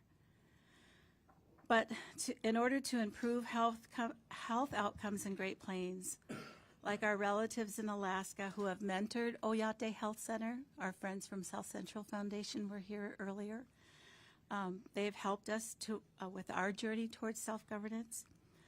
In order for all of our tribes to achieve that, Congress must ensure that tribes have adequate, stable Indian Health Service units to assume when they're ready to do that. So, thank you. Thank you. Anthony, you're next. Great. Good morning, Chairman Simpson, Ranking Member Pingree, and the distinguished members of the subcommittee. On behalf of the National Indian Health Board and the 574 sovereign federally recognized American Indian, Alaska Native tribal nations we serve, thank you for the opportunity to provide testimony on the Indian Health Service. My name is A.C. Locklear. I am a member of the Lumbee Tribe of North Carolina, and I serve as the interim CEO for the National Indian Health Board. As you know, tribal nations have a unique political relationship with the United States. Despite this, tribal communities remain unfunded and in health crisis. In 2023, the CDC reported the American Indian Alaska Native life expectancy has declined by nearly 7 years, averaging only 65 years, which is equivalent to the nationwide average in 1944.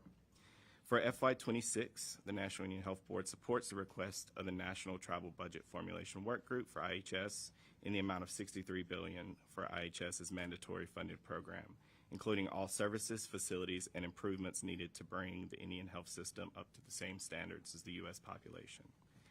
IHS is currently funded at only $7 billion. As Congress considers reconciliation in the coming months, we want to underscore that Indian programs are chronically underfunded and cannot sustain programmatic cuts. IHS has already struggles to cover its obligations, such as direct services or contract support costs in Section 105L lease. The Indian Self-Determination and Education Assistance Act, or ISDEA, requires IHS to compensate tribes for CSC and 105L lease, thus making the payments legally mandatory. Now more than ever, these funds must be reclassified as mandatory. In FY24, IHS budget cuts were made to fund these obligations, and it affected essential services and facilities, including electronic health records modernization. The Supreme Court's ruling has resulted in significant increases to the obligations of CSC in particular. In FY25, the draft appropriations bills in the Senate and House marked CSC and Section 105L lease cost increases as 87% and 93% of the total agency's increases, respectively. Further, without a final FY25 appropriations to provide necessary increases and address these growing required costs, the agency will continue to struggle to meet its service needs. So we urge the committee to make the common sense reclassification for these required costs. Tribal nations also wish to express ongoing support for IHS advance appropriations. Advance appropriations have helped ensure continuity of services and programs and planning even during uncertain budget and funding environments, including recent funding pauses. We urge Congress to provide IHS advance appropriations in FY26 and beyond, and to expand advance appropriations to all accounts within the IHS budget. Additionally, recent administrative actions creating uncertainty for Indian health programs, their employees, and tribal citizens. HHS and Department of Interior have worked to provide further guidance, but it has been limited, and tribes need broader exemptions. Indian health is a bipartisan issue.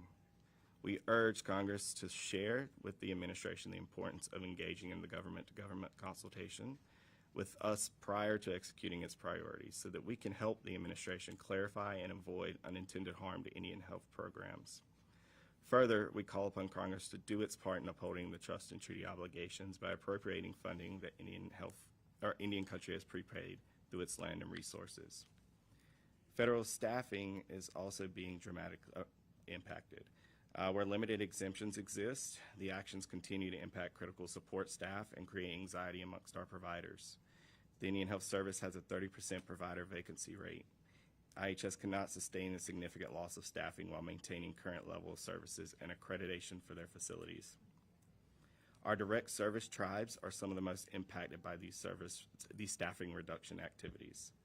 Direct service tribes have exercised their self-determined right for IHS to provide some or all of their health services to their tribal citizens, covering activities and programs from delivery of care to billing.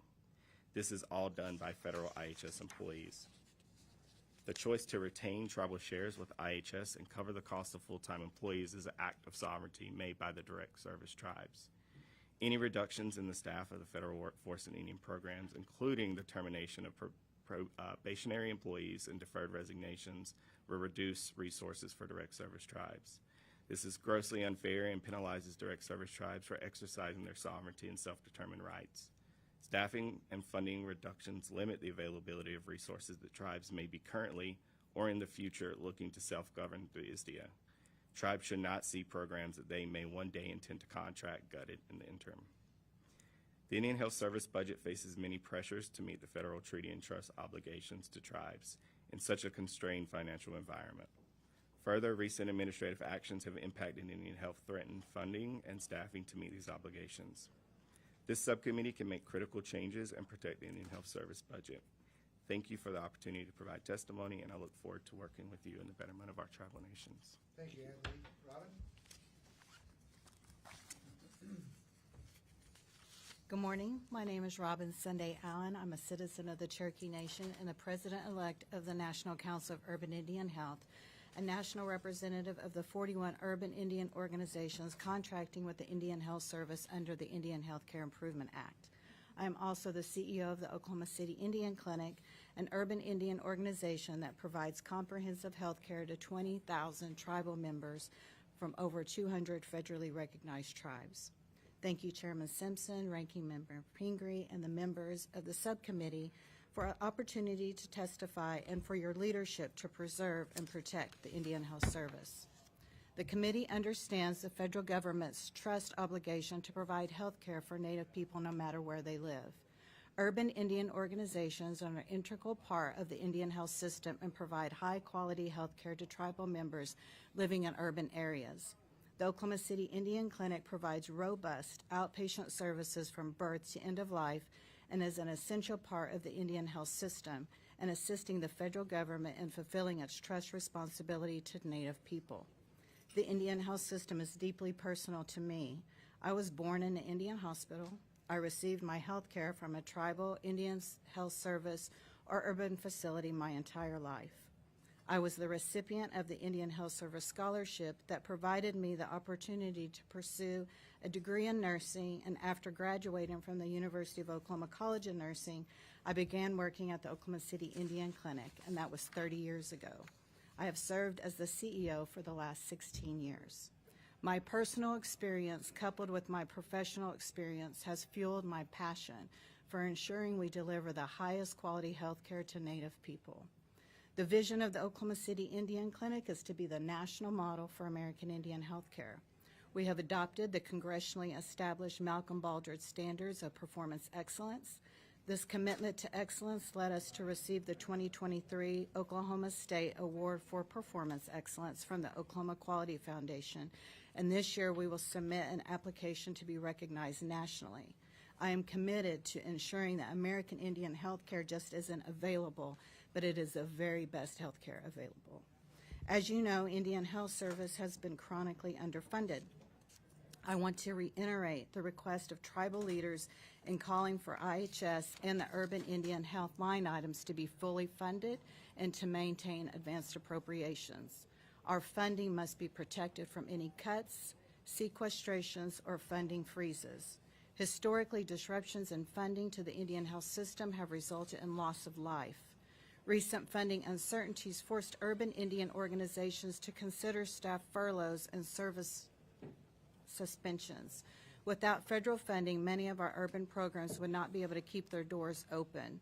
In recent surveys from the National Council of Urban Indian Health, over half of the urban organizations surveyed reported that they would be unable to sustain operations beyond 6 months without federal funding. Our care is too critical to be paused or reduced.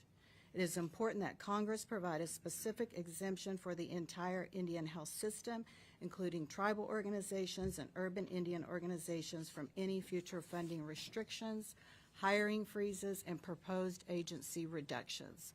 I would like to acknowledge and thank Chairman Cole for his leadership in sending a letter to OMB Director Voigt requesting these critical exemptions. We ask that the Indian Health Service receive mandatory and full funding. Increased funding will enable our health system to recruit and retain qualified professionals, allowing us to meet the growing demand for services in our community. In Oklahoma, we are seeing alarming rises in cancer rates, and to me, cancer has become the new diabetes in Indian country. It is ravaging our community like diabetes has done. At our clinic, we are diagnosing 15 to 20 new cancer cases each month. We have hired a full-time oncology nurse case manager and a contract oncologist. This is why funding for our health programs, as well as initiatives like the Native American Cancer Outcomes Program, is more critical than ever. Thank you again for the opportunity to testify. I would like to restate that these requests are essential to ensuring that all Native people have access to life-saving care. We stand by as a resource to support the federal government as you continue to work towards the obligation to provide health care to American Indians and Alaska Natives. We urge Congress to take this obligation seriously and provide urban Indian organizations and Indian Health Service with all the resources necessary to protect the lives of the entirety of the Native population. Wadhwa, thank you. Thank you, and thank you all for being here, and thank you for your testimony. As many tribes have testified, they're concerned by what's going on. And it's caused disruption and everything else out there, even when they make some declaration and then rescind part of it and stuff, like when they had the hiring freeze, and we were saying, well, you know, Indian Health Service is like 30% vacancies. So how can you have a hiring freeze there? You have a hard enough time filling these positions and stuff. And they gave an exemption for doctors and nurses. As you all know, in health clinics or hospitals or whatever, there are a lot more people than just nurses and doctors that make the place work. So they're getting a hold of that, but I'll tell you what gives me faith that you're going to be okay and that we're not going to retreat on our treaty obligations that we've never met but are trying to reach out to do. And that is the comment you made what Secretary Kennedy said about the understaffing in IHS and stuff. And I know that I've heard from Secretary Burgum about how important the Indian programs are in the Department of Interior. They know the commitment. I was maybe one of the one of the few people around that actually met Secretary Kennedy's father when I was going to high school in Blackfoot, Idaho. Why was he in Blackfoot, Idaho? Because it was on the border of the Fort Hall Indian Reservation, and as a senator, he was in charge of Indian Affairs Committee or whatever, and he was there to meet with the Indian students that came to the school that I graduated from and talk to them and stuff. And I know his commitment to the Indian country, and I believe that's true of his son too. So I have faith, and besides that, you've got this committee standing behind you to doing everything we can to make sure that that doesn't happen, that we progress on the progress we've made so far, even though it's inadequate. We're moving in the right direction, and we're trying to change how things are done so that we can actually meet those obligations. So thank you all for being here. I appreciate it very much. Shelley? Thank you. Thank you all for your testimony. You're all doing such important roles, and I know you you represent broader than just, one clinic. And then, of course, the work you do in Oklahoma City is very, very impressive. And I'll take heart from what the chair just said, because I think it really is part of the obligation of this committee, even though some of the concerns people are bringing up to us, and we've heard a lot about this, aren't necessarily through our funding stream, but through Health and Human Services, through the Department of a whole variety of sources that you get for funding, and it's critically important. I'm not sure I'm quite as hopeful yet, because I'm deeply concerned about these most recent announcements that there's going to be even more staffing cuts and agencies have to plan to strip down even more. I think we thought the probationary firing was already kind of bonkers because, as we know, these are people who are filling vacant positions that have been there for a long time, and it's something we talk about every year.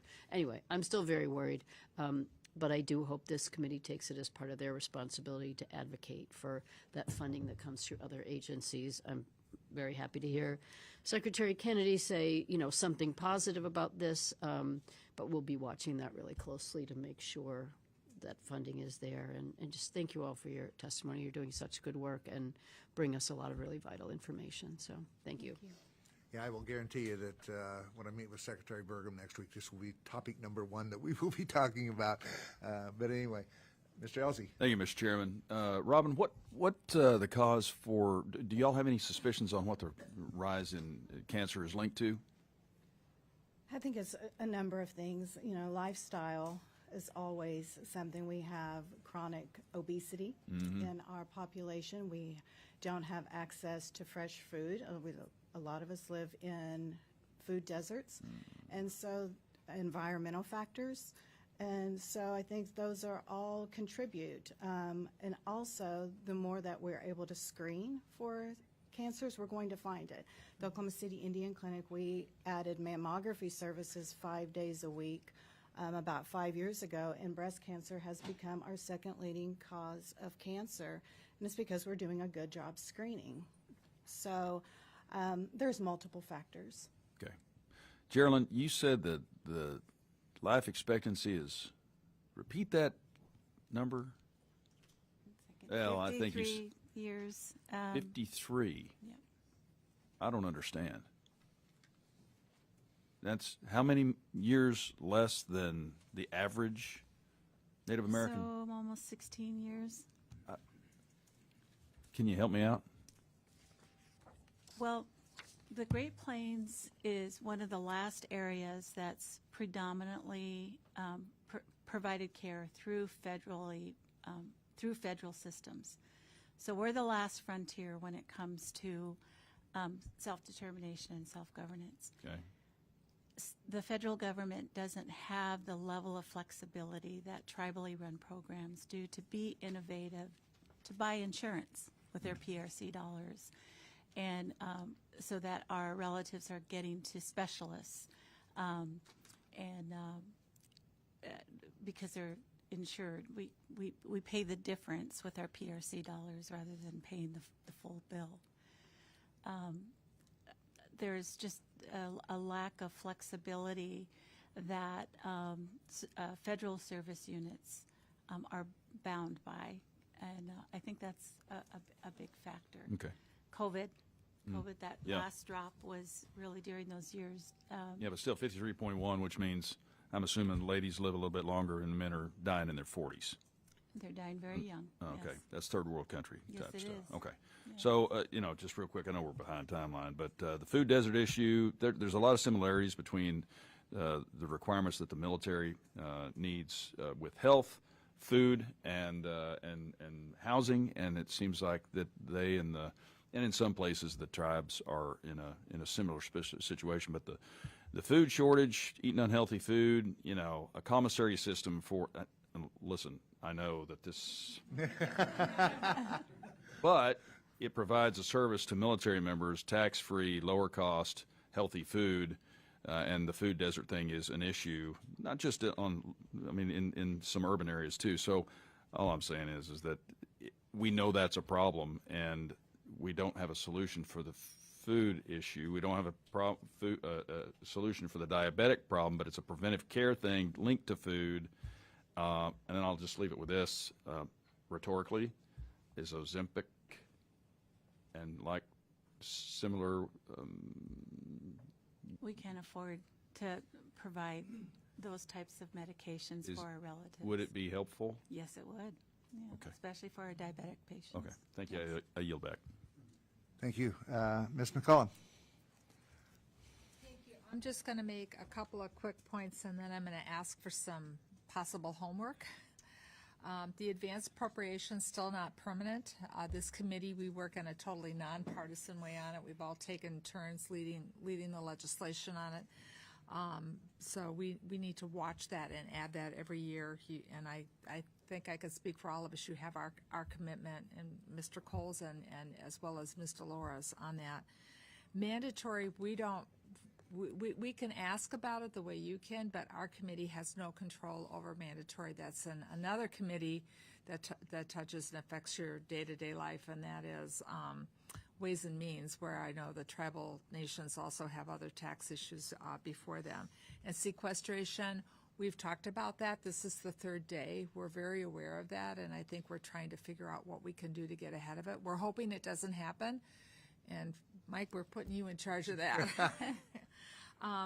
Accreditation is huge, and that gets to staffing levels that everybody's talked about, but I think that's a new way in which we talk about it. So I appreciate the accreditation being brought up, because I knew we had issues, but that's a different way to talk about it and really bring it home.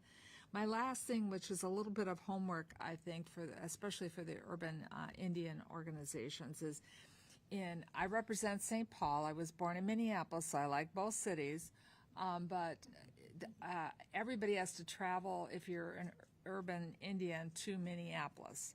That is a shared clinic with a community health facility, and I know you have quite a few of them. So those community health facilities are under the gun with what services that they're providing, and you have a co-location where you're sharing. Administratively, things are kept track of separately, but you're sharing doctors and nurses and pharmacy referrals and all those other kinds of things.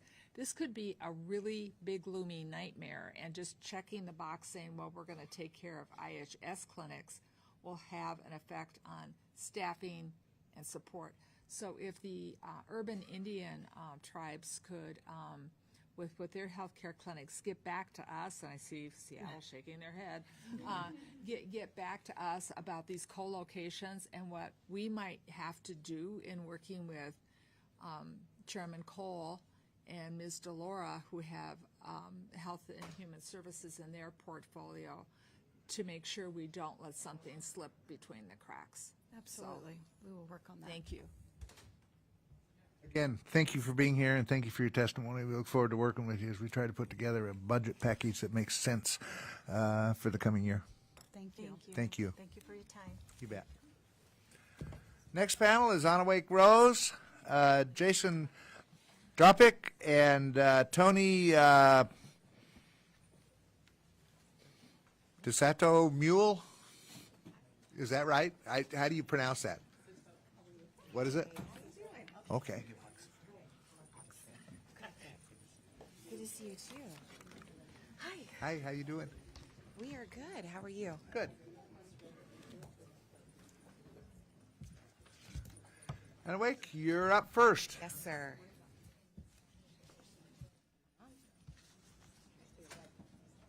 Red button. There we go. Sorry. Chairman Simpson, Ranking Member Pingree, and members of the committee. My name is Anawake Rose. I'm a citizen of Cherokee Nation, and I'm also of Muskogee Creek descent.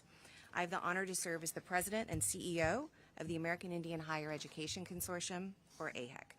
Thank you for the opportunity to testify on the Department of Interior's budget as it relates to the nation's 34 tribal colleges and universities, which operate more than 90 campuses and sites in 16 states.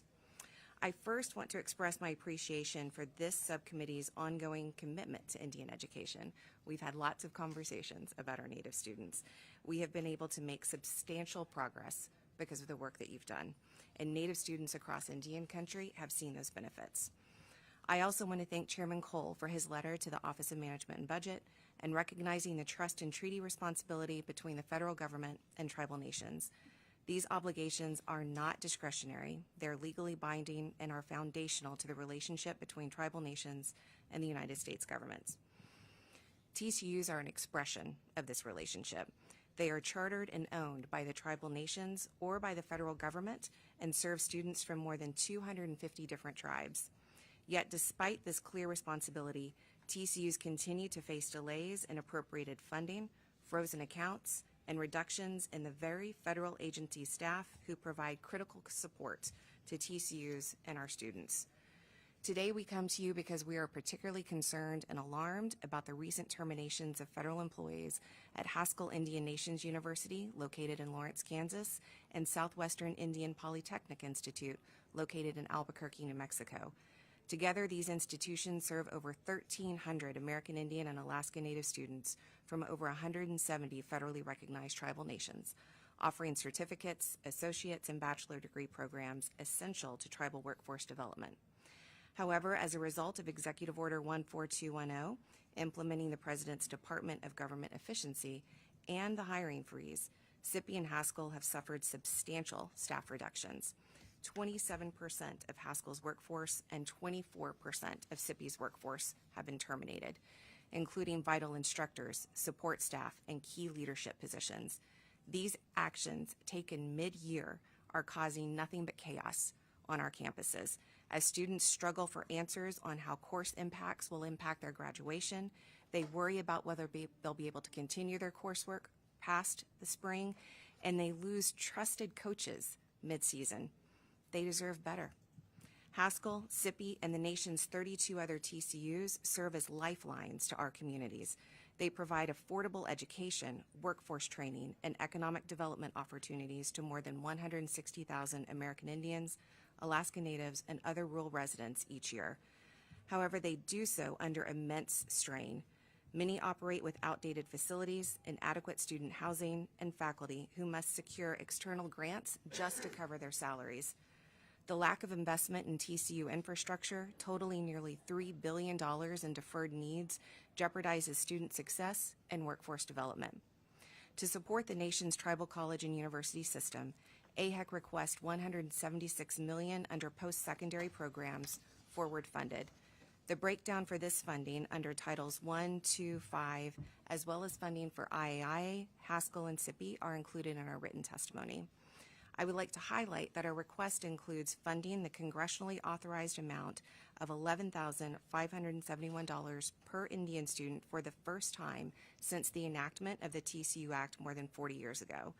An additional $140,000 is needed for technical assistance, which has been level funded for 15 years, despite the growing number of developing TCUs and the increased demands for accountability and student success from our post-secondary institutions, and $35 million to address infrastructure needs at our TCUs.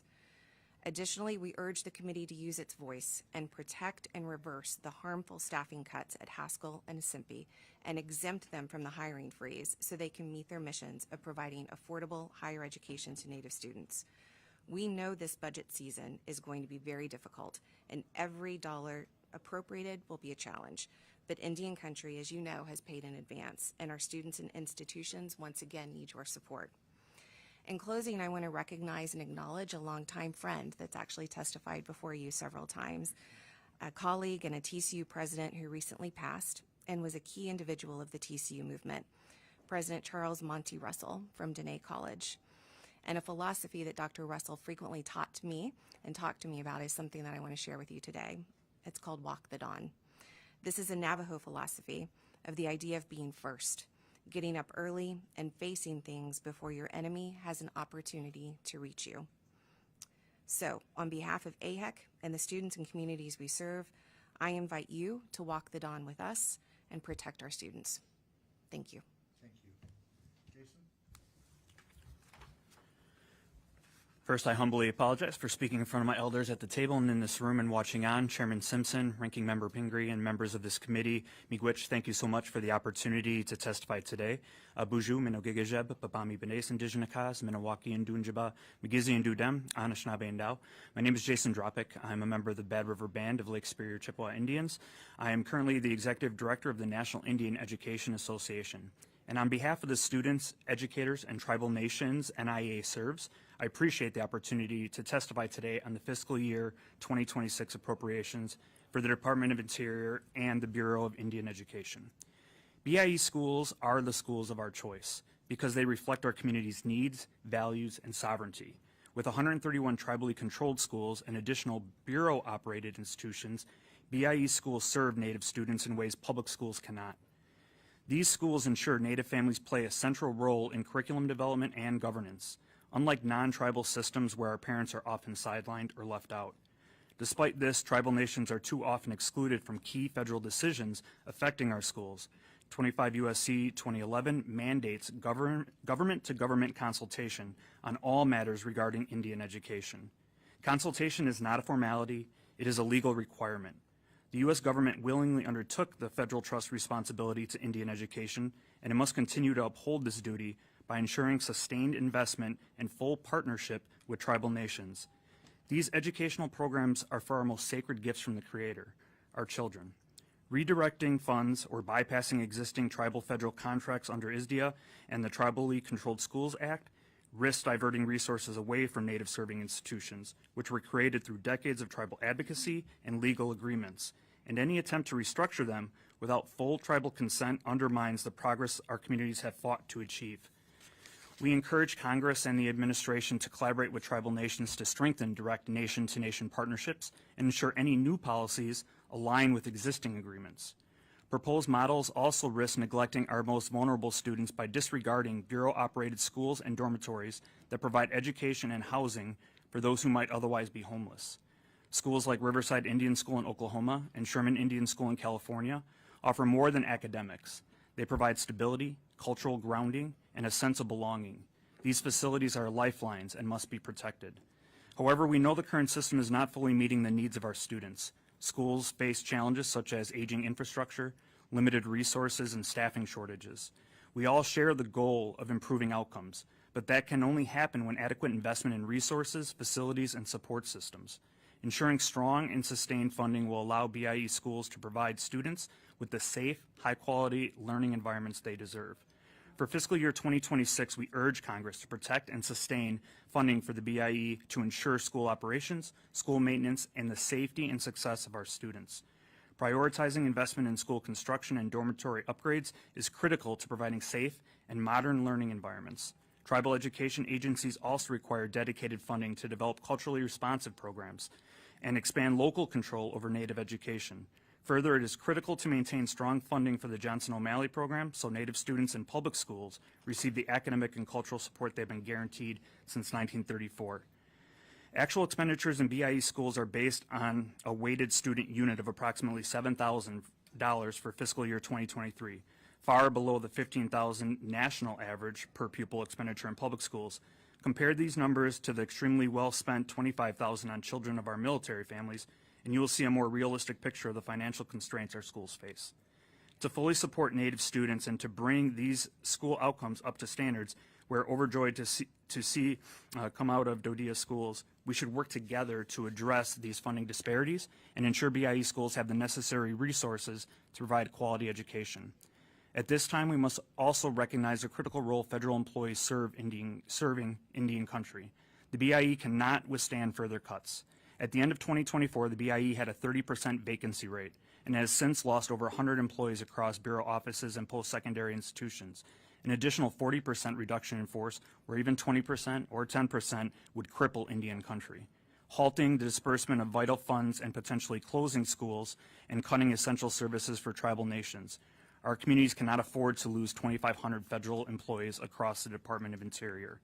Congress alone holds the plenary power to determine the future of Indian country. It is not enough to simply allocate funding. We encourage this committee to work with the Department of Interior to fulfill the federal government legal commitments to Native students, ensuring that funding and policy decisions are made in full partnership with tribal nations. We stand ready to work with you to ensure Native students receive high-quality education they deserve. Thank you for your time. And we will be in Spokane, Washington, not too far from Idaho, so we welcome any visitors to our convention in October and would love to host you visit. Miigwech. Good morning. Esteemed members of the committee, my name is Tony Sitoke-Mule, and I'm the Executive Director of the Kiowa Education Agency, representing the Kiowa tribe and speaking on behalf of the Kiowa Executive Branch and Chairman Lawrence Spotted Bird. I'm here to address the critical issue of essential resources needed within the BIA and the BIE. This support is recognition of tribal sovereignty and the federal trust responsibility and honors treaty law as supreme law of the land. Essential resources support indigenous tribal nations like ours in the pursuit of education and improved quality of life in these very uncertain times. I want to thank you all for this opportunity to provide testimony. I'm speaking before this body today as a true example of how tribal colleges prepare Indigenous students for career paths and leadership roles, but not at the expense of Native cultural identity. In tribal colleges, our identity is a strength as opposed to being regarded as a hindrance to academic achievement. I attended Haskell Indian Nations University, located in Lawrence, Kansas. I entered Haskell with mainstream and public school experiences that are common for many, if not most, Native students. By that time, I knew what it felt like to be unseen and unheard, to feel small and excluded. As a child, I could not articulate the imbalance of power and marginalization that was so evident to me. It was the reality of growing from a child to an adult as a minority in every school, in every classroom. Stepping foot onto a campus with an entire body with similar experiences is life-changing. So often it is the first or only time that a Native student will have the privilege of a Native teacher or professor, or to enroll in a Native language course, or any course inclusive of Native American perspectives. As a college student, and for the first time in my life, everyone around me understood my challenges, especially the challenges that have resulted from a history marked by war, exploitation of resources, and land displacement. That shared history manifests today in many social problems in Native communities in the form of poverty and violence. However, students seek knowledge armed with a degree and a desire to make a difference for themselves, their families, and tribal nations that they inherently represent. Haskell Indian Nations and other educational institutions have been affected by recent drastic and abrupt cuts to funding, which occurred in February in the middle of a spring semester 3 months before graduation. This places a direct threat to the future of our young people everywhere. These tribal college students are persistent, hardworking young people who dare to aspire to something greater. Many have already shown great resilience, and against all odds, they pursue their studies. It is difficult to conceive that education of all matters could be a target. We must safeguard the BIA and the BIE systems that have the potential to right so many wrongs in the history of American Indian education, including the boarding school era, which separated children from parents and disrupted our ability to transmit our language and our cultural knowledge. The only path for tribal determination is education. We rely on others who have the power to protect our students, our teachers, our learning institutions. We rely on you. Sustained support for BIA and BIE fuels education opportunity. Through BIA educational assistance programs, I went on to eventually earn a terminal degree in my field. It is because of these vital programs that I sit here today, fully equipped to confront the educational challenges of our people. The growing capacity of each tribal educational department or agency, also called a TED or a TEA, is crucial in our educational journey. The role of TEDs is to assist and ease navigating the intersections of local, state, and tribal education agencies to improve barriers to success. The core values of persistence, strength, and purpose are instilled through Kiowa wisdom. Those attributes have guided my steps all the way from our Kiowa headquarters on the Southern Plains in a small town known today as Carnegie, Oklahoma, to the front steps of this building here in Washington, D.C. Like many of our Kiowa leaders of the past, we make this journey to assert ourselves as the indigenous people of the very land that we stand on. The mission and the work of BIA and the BIE are not DEI initiatives. We affirm the government-to-government relationship. We acknowledge that the basic and fundamental provisions of education and healthcare were of primary importance in binding treaties signed by our ancestors, which established the Federal American Indian Trust responsibility. So I present this oral testimony before you today, validating educational opportunity afforded through resources appropriated to the Bureau of Indian Affairs. At times, the decisions that we make, we never see the impact of those decisions in our lifetime, but the mission and the work of the BIA and the BIE can and does make a real difference in the lives of our Kiowa citizens each and every day. I want to extend my appreciation to this subcommittee for allowing me to provide testimony and support of program funding that is so critically important to Indian country. Aho. Thank you. Thank you all for being here and for your testimony. It's kind of, I don't really have a question so much as, I guess, maybe a statement. If we can take the Indian kids and youth, if we can keep them healthy, keep them alive through Indian Health Services and what's necessary there, if we can keep them safe through Indian law enforcement and Indian justice funding that we do, then you guys are the future. The future is education. So I appreciate what you do. It is vitally important. So thank you for being here. Shelley? Yeah, thank you, Mr. Chair, and thank you all for your testimony, and I certainly concur. What you're doing is extremely important. And, thank you for bringing up how devastating these cuts have already been. The stories of Haskell and Sippy, someone brought up Haskell yesterday, but really to just see the numbers and the idea that a fifth of your staff is gone in February.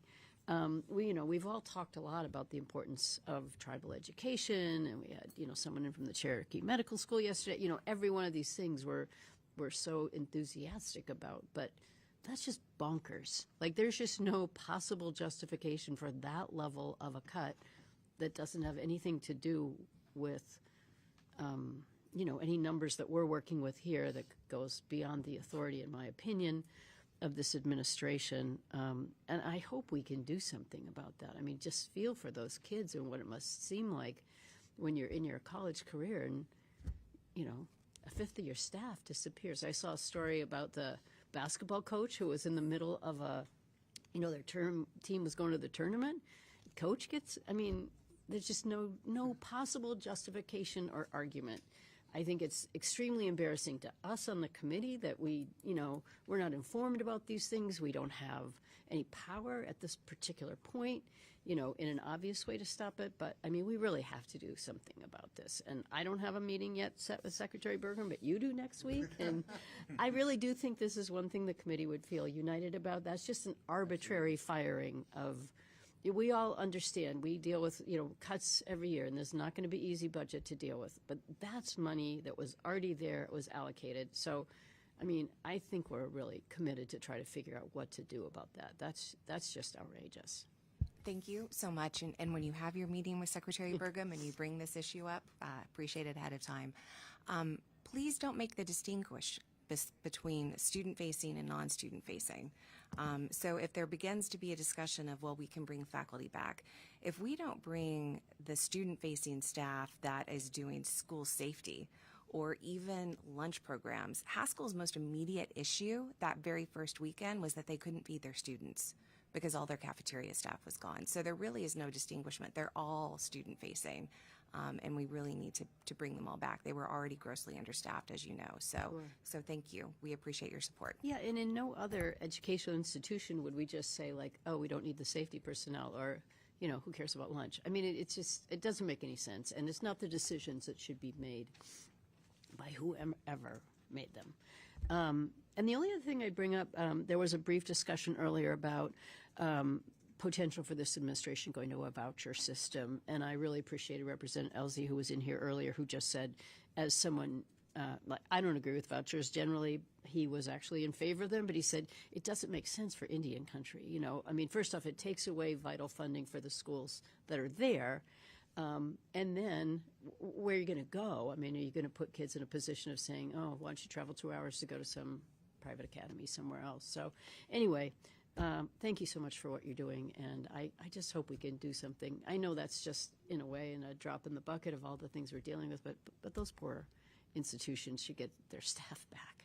We really had a lot of college students contacting the Tribal Education Agency to say, should I withdraw from school because I'm hearing things about Pell Grant, and I'm, is my funding going to come through? So in addition to all of the stresses of the instructors being replaced and that type of thing, they were really in a panic mode. Yeah, and that is another worry. We don't know if Pell Grants or other kinds of student loans will be impacted down the road here. But anyway, I know this committee is very committed to Indian education, and hope we can work together on that. Thank you. Thank you. Thank you. Jason, let me just make sure I heard it correctly. We spend on average $7,000 per pupil in Indian country. Correct. 15,000 for public schools. And I suspect that's average across the country because it varies from state to state and stuff. And 25,000 in military schools. Yep. Okay. I'm sure that I wanted to get it straight because that will come out in a speech or two, I'm sure, in the future. So Absolutely. Yes, I it will. appreciate it. Thank you.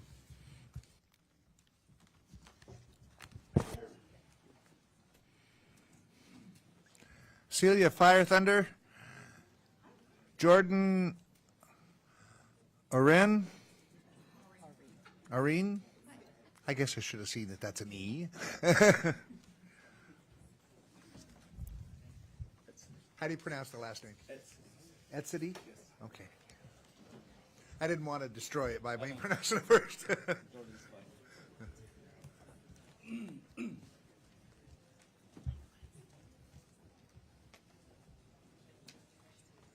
Okay, Cecilia, you're first.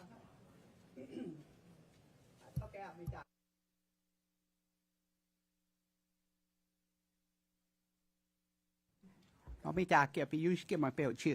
greet you with good feelings from my heart.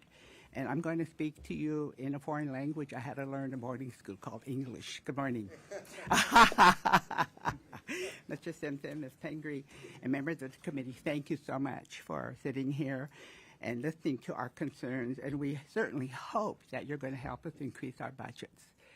Every year we come here asking for your help to increase our budget. And thank you, NIEA, for talking about the disparities amongst our schools and how we get funded.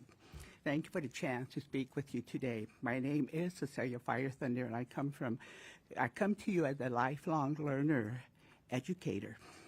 I'm the president of the Oglala Lakota Nation Education Coalition that represents tribal schools on the Rosebud Sioux Tribe and Pine Ridge Sioux Tribe.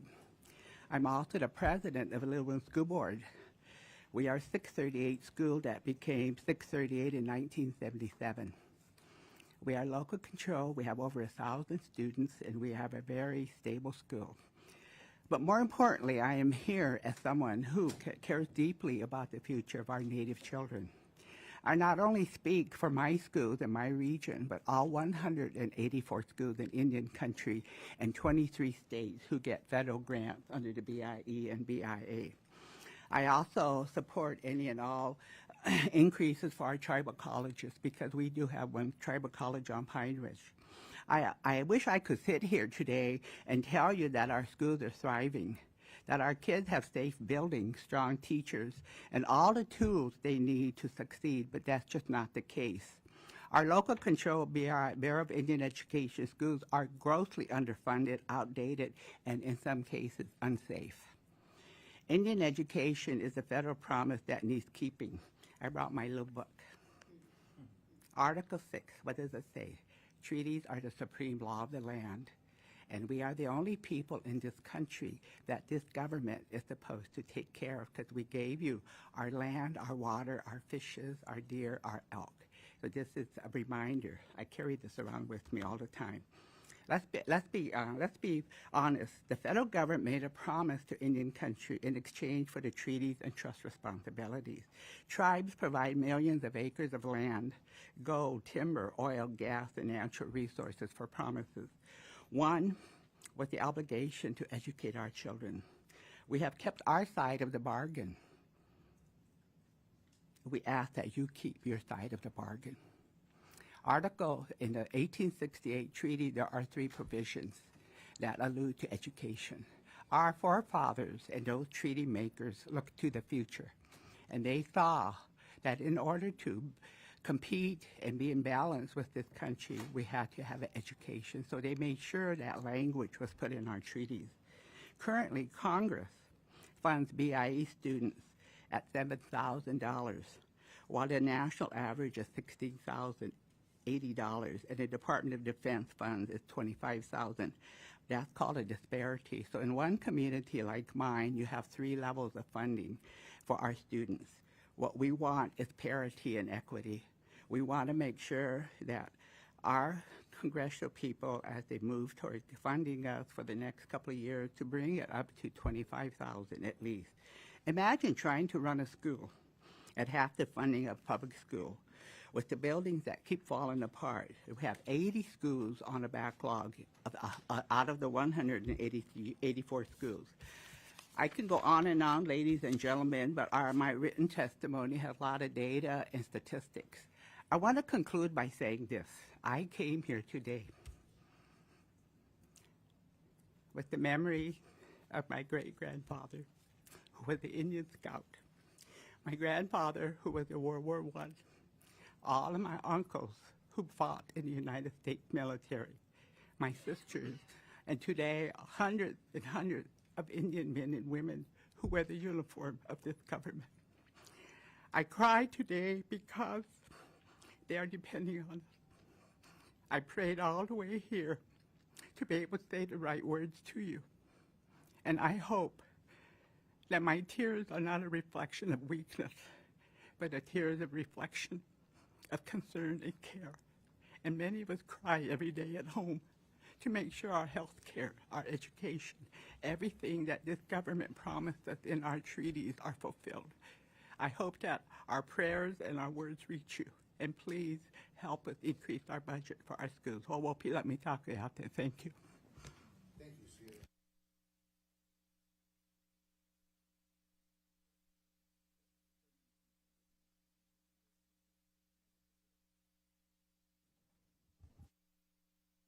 Sue. Is it on? Okay.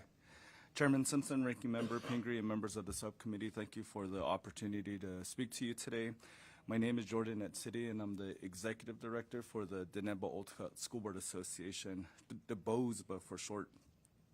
We represent locally elected school board members of the 66 Bureau-operated or BIE-funded schools on the Navajo Nation. The BOSBA's member schools constitute over 1/3 of the BIE-funded schools nationwide. So the education of Indian children is essential to the United States trust and treaty obligations of tribal nations, as well as an exercise of self-determination, cultural preservation, and tribal sovereignty. As the United States considers sweeping changes in its education system, its leaders have an obligation to consult with and incorporate the needs of tribal communities into their policies. Indian education stands at a crossroads at the subcommittee, and this subcommittee has the opportunity to address longstanding deficiencies in Indian education, the Indian education system, while also protecting self-determination. Decades ago, Congress created an Indian education system rooted in Title VI of the Education Amendments of 1978 and Tribally Controlled Schools Act that direct federal funds to be distributed at the local level to facilitate local control of Indian education.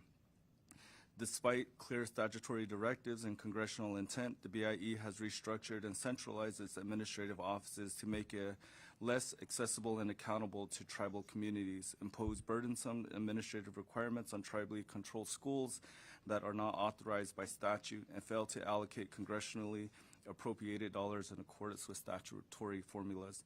In fiscal year 2026, Congress must reinforce its intent to appropriate funds and must be used in accordance with clear statutory provisions and to facilitate tribal autonomy.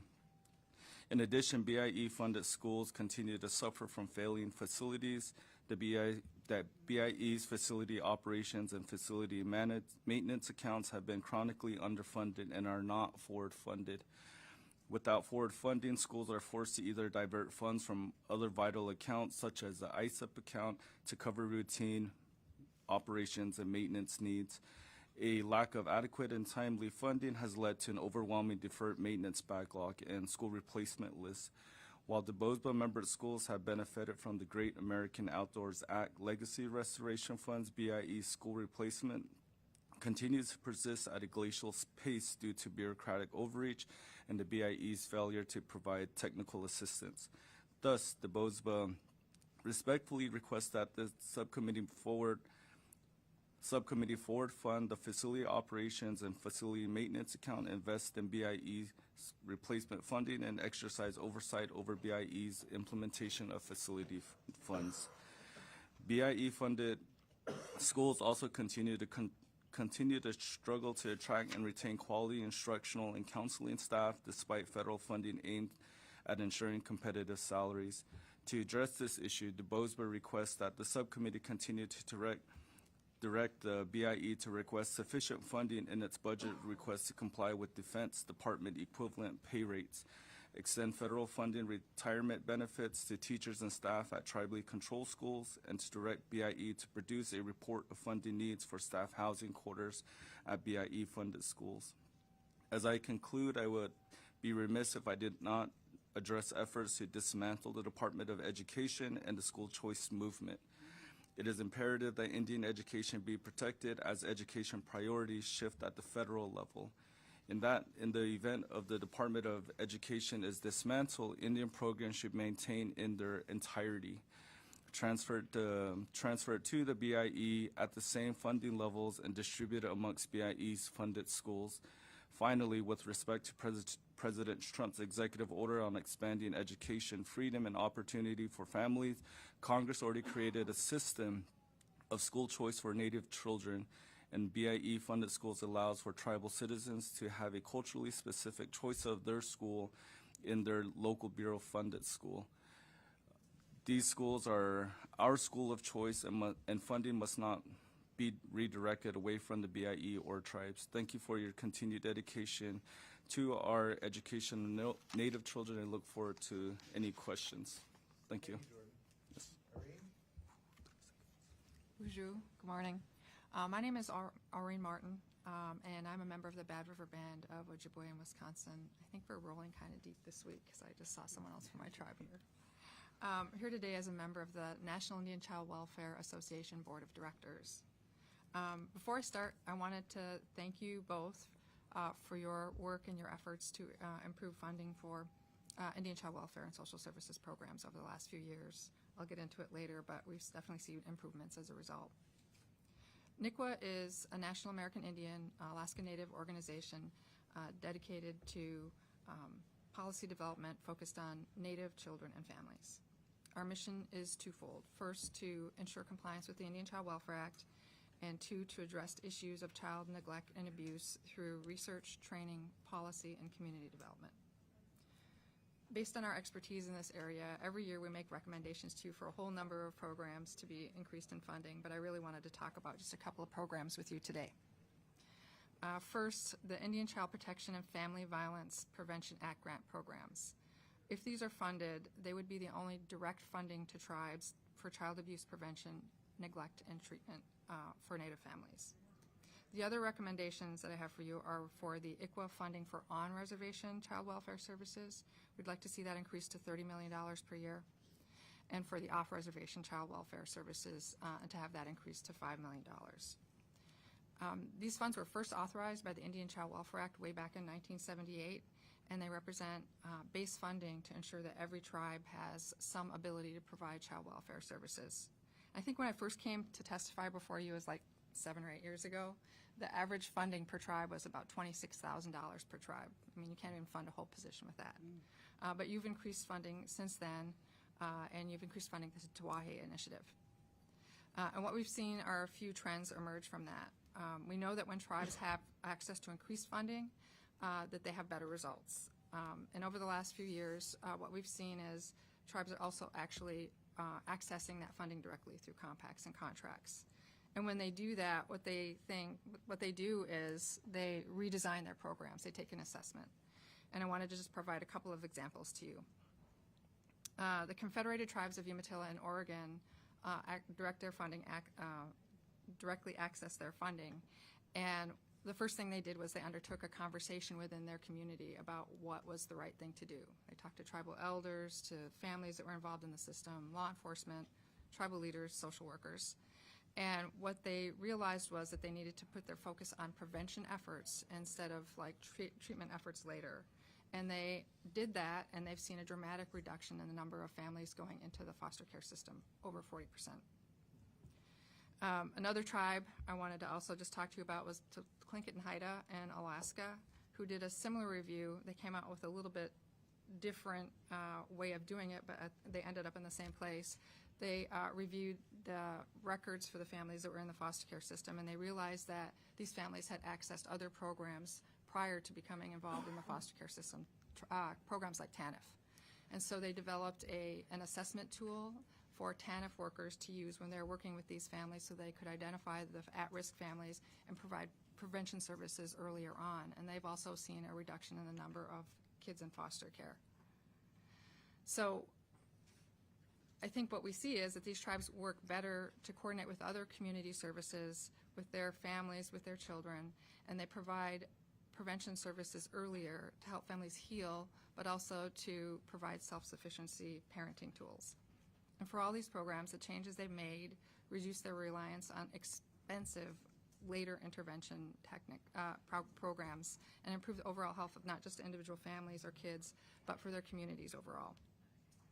So additional funding for these programs will only see better results for more communities, for more tribes. So funding things like the Tawahi Initiative, you couldn't have a better vehicle for doing that. But I don't want to take up more of your time. I know we're in the home stretch here, so I just want to thank you for all your efforts, and please keep funding Indian Child Welfare Services. Thank you, and thank you all for your testimony. Just a quick question. In the area of education or in social work, how hard is it to find the employees that are necessary to teach or do the social work that you're talking about or other things? Is that an issue you're having, trying to get adequate employees to do this? Well, out in Navajo Nation, it's kind of difficult because we're really in rural, I guess every tribe is, but we're surrounded by metro cities, Flagstaff, right, Farmington, and Albuquerque. A lot of the teachers, a lot of the individuals who do get their education to teach, they end up going to the cities versus the rural communities, our BIE funded schools. And the reason why is because the pay is a lot better within these communities. So the pay parity is not so much, it's not so much competitive in comparison to the public schools. I know, for example, the Gallup-McKinley County schools out in New Mexico, they give an additional $24,000 as a sign-on bonus just for the student to be there. Whereas our teachers within the BIE funded schools, there's not any, we're really stretching our funding, especially when we're taking on facilities and the facilities portion of our schools. So. Okay. Teacher shortages across the whole United States, not just across America, but also on our tribal lands.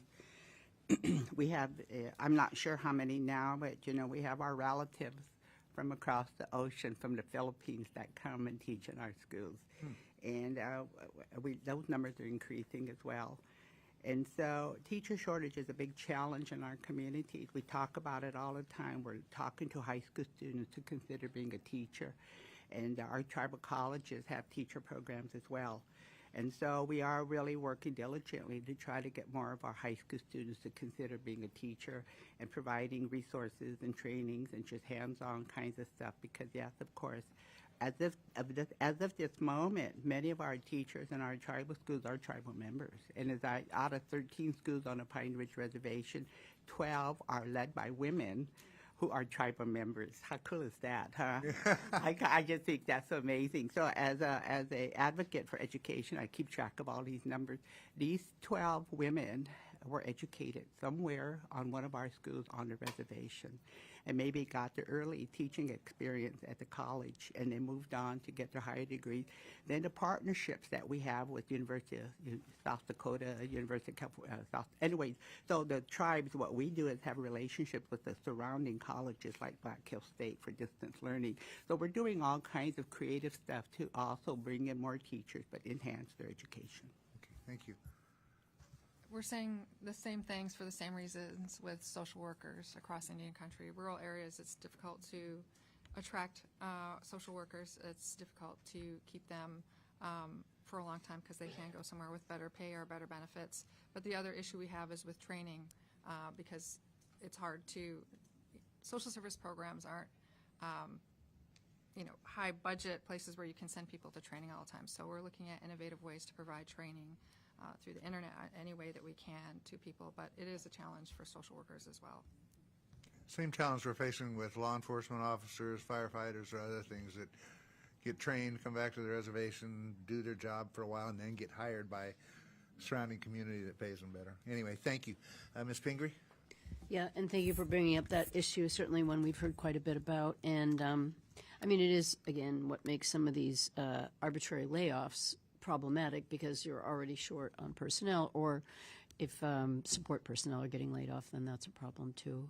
Thank you for the work you're doing in Indian education. We know how vital it is, and we've heard a lot about it. Thank you for your very moving testimony about all the service of all the people in your family. I think we often don't take that into consideration, the high rate of military service of people in Indian country. And we've heard a lot about ICWA over the last few days, so really important to hear the work you do to support it generally, and also nice to hear some of those sort of creative programs that people are doing, particularly around prevention. So I hope we can see some increases in funding there. Thank you, everybody. Yes. Absolutely. That's very clear. You've been here longer than we have. That's right. Thank you. Thank you. Greg Abramson, Esther Lucero, Lloyd Miller. What's that? No. Do you have a little Coke in a cup instead of? I think that. Yep.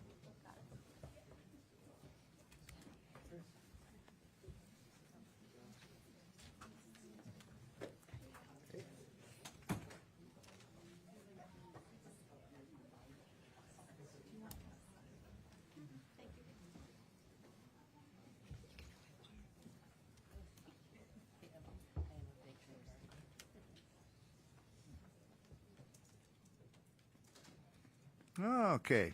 Greg, you're first. Okay, I'm on. Thank you, and good morning, Chair Simpson and Ranking Member Pingree.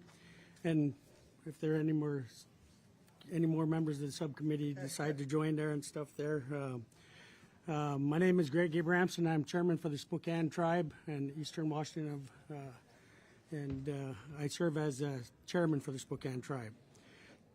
I also am chair for the Direct Service Tribes Advisory Committee, but today, providing testimony to the subcommittee, my role is vice chair for the Northwest Portland Area and Health Board. I serve there also.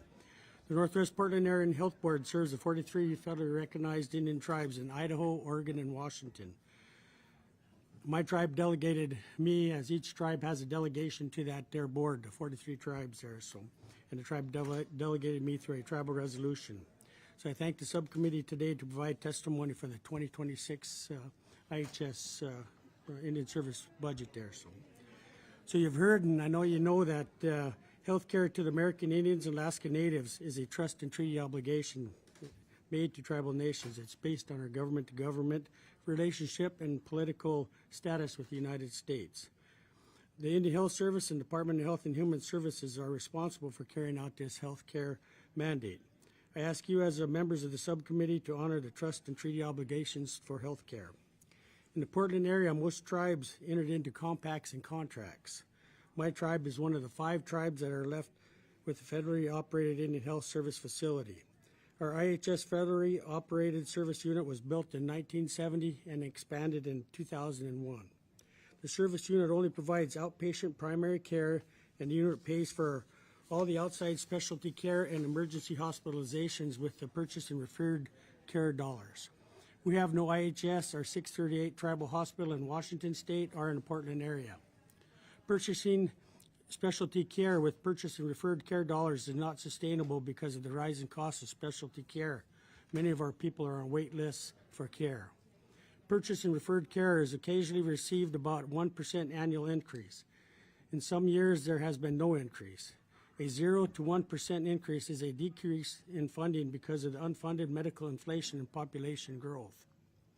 Annually, the IHS National Tribal Budget Formulation Work Group ranks the purchase and referred care as the second highest priority, and annually it does not receive the increase that aligns with its high ranking.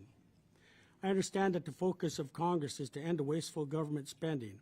As an elected tribal leader, I have a fiduciary responsibility to protect the assets of my tribe. Collectively, as tribal leaders of our nations, we are continually working forwards for financial stability. We recommend that the subcommittee and the President and Congress focus on ending wasteful spending, that you reflect on the definition of wasteful in relation to the Indian Health Service funding. Wasteful means expending something of value carelessly or extravagantly, or with no purpose. Annual funding for the IHS FY 2024 was $6.9 billion. The actual need for FY 2024 was estimated at $51.4 billion. So significant underfunding cannot be categorized as wasteful. IHS federally operated facilities and tribal clinics are already stretching their dollars to provide health care services to members, with most clinics struggling to meet rising needs, especially around the mental health and opioid crisis. We ask the subcommittee and administration and Congress exempt the Indian health staffing or services. Spokane Service Unit and the providers have been destabilized by these directives, even when they get rescinded because of the chronic provider shortages at our service unit, and you've mentioned that earlier. At a minimum, we request tribal consultation on any proposal or initiatives that would impact funding, staffing, our services to the health service, tribes, or tribal organizations.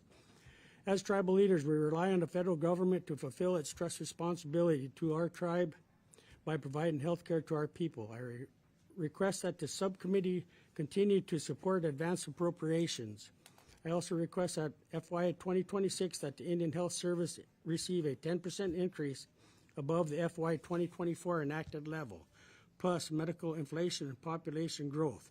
The request that 105L leases and contract support costs be moved from discretionary to mandatory, which will ensure continued program increases. Other requests are provided within the written testimony. In some of the other roles, I ask that you protect Medicaid. Changes being proposed to Medicaid will reduce funding to IHS and tribal clinics and reduce access to care for our people. I request that any changes to Medicaid exempt 100% FMAP for American Indians, Alaska Natives for services received through IHS or tribal clinic. 2, exempt the Indian health care providers from block grants, per capita caps, and work environments. Thank you for the opportunity to provide testimony. I invite you to come to the Portland area or the Spokane tribe to see our facilities. Thank you, Greg. I appreciate it. Esther, good to see you again. Good day, Chair Simpson, Ranking Member Pingree, and Congresswoman and Congressman LZ. I was, just, sorry about that. So it's nice to see you all again. My name is Esther Lucero, and I'm Navajo on my mom's side, Latina on my dad's side. And this is my 9th year serving as the president and CEO for the Seattle Indian Health Board.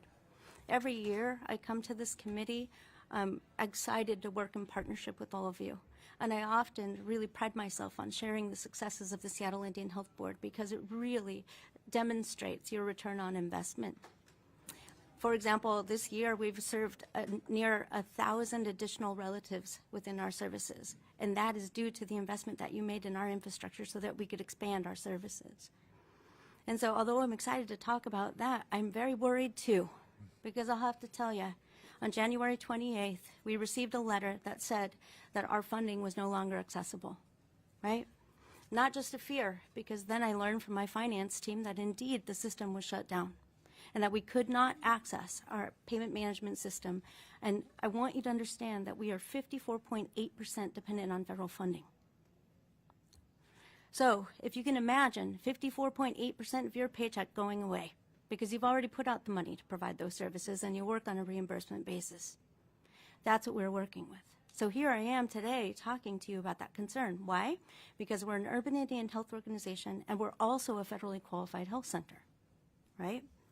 And there's a true attack on DEI programs. And I am so worried that we are going to be thought of as outside of this ITU system of care and be forced into this DEI initiative. Or now I think accessibility is added. Let's talk about that, accessibility, right? And so here I am sitting here instead of engaging in this exciting conversation to share all of our new initiatives and, oh wow, Thunderbird Treatment Center is going to be open this year, now I'm worried that our $5 million congressional allocation isn't going to carry forward to last till we get our permit, right? This is a treatment facility that offers 92 beds and increases the bed capacity in King County by 62%, serving pregnant and parenting people, right? They can bring their children, two children up to the age 5 with them. And I am sitting here worried that we may not be able to open those doors. Well, guess what? There's 314 jobs dependent upon that. It's a $28.1 million project that could just leave a building that's sitting there vacant. Now, I do understand that you have a fiduciary obligation to support our tribal systems, uphold tribal sovereignty. And what I'm here to do today is give you the language on how to do that. Because let's not be fooled. We are a business, and we're in the business of healthcare. So here's what I'm going to tell you. I want you to understand that the CDC put out a report in 2021 that the opioid crisis costs $1.02 trillion. $1.02 trillion. Here we are in King County trying to provide a service that will help overcome that opioid crisis, right? Smart business person looks at cost benefit and takes calculated risks. So why in the world would you cut the services that are going to reduce that cost for you in the long run? I don't understand that. I don't understand that. Let's talk about traditional Indian medicine for a moment. We have 3 years worth of data now. And for those folks who tested high risk for suicidal ideation, we're seeing a 71% reduction. 71% reduction in suicidal ideation. Well, what's the cost of suicide in this country? Well, it's about $510 billion annually. Do you want to reduce that cost? Does this administration want to reduce that cost? Well, you have to make a small investment in programs just like ours. That means an increase in Medicaid spending to be able to support traditional Indian medicine as a billable service. That's what I'm talking about. I'm here today to ask for your partnership. And I know that you said, Chair Simpson, that you will stand behind us. I need you to stand in front of us. And I need you to tell this business conversation. I need you to explain this economic reason for the investment in Indian country. That's what I need. It's time to warrior up. And it's time to fulfill your responsibility in making decisions in the best interest of Indian people. That's what I'm here to ask you to do. I'll give you the data you need. I'll give you the conversation you need. I'll give you the economic reasoning. I'll give you everything you need, but I need you to warrior up. We're not going to go backward. You promised me that. You promised me that for 4 years. Let's go forward. Thank you for your time. Thank you. Appreciate it. Lloyd? Thank you, Mr. Chairman, Ranking Member Pingree, Congressman Elsie. My name is Lloyd Miller. I'm a partner with the Sonosky Chambers Law Firm, and I was the attorney, one of the attorneys of record in all 3 Supreme Court cases that decided the contract support cost issue over the last 25 years. I'm appearing today on behalf of the National Tribal Contract Support Cost Coalition. That's 250 tribes in 15 states, including the Fort Hall and Shoshone-Paiute reservations in the great state of Idaho. We often think that the issue of contract support costs is very esoteric, but to me it is not esoteric at all. It is the lifeblood of tribal government operations when the tribes are operating federal programs.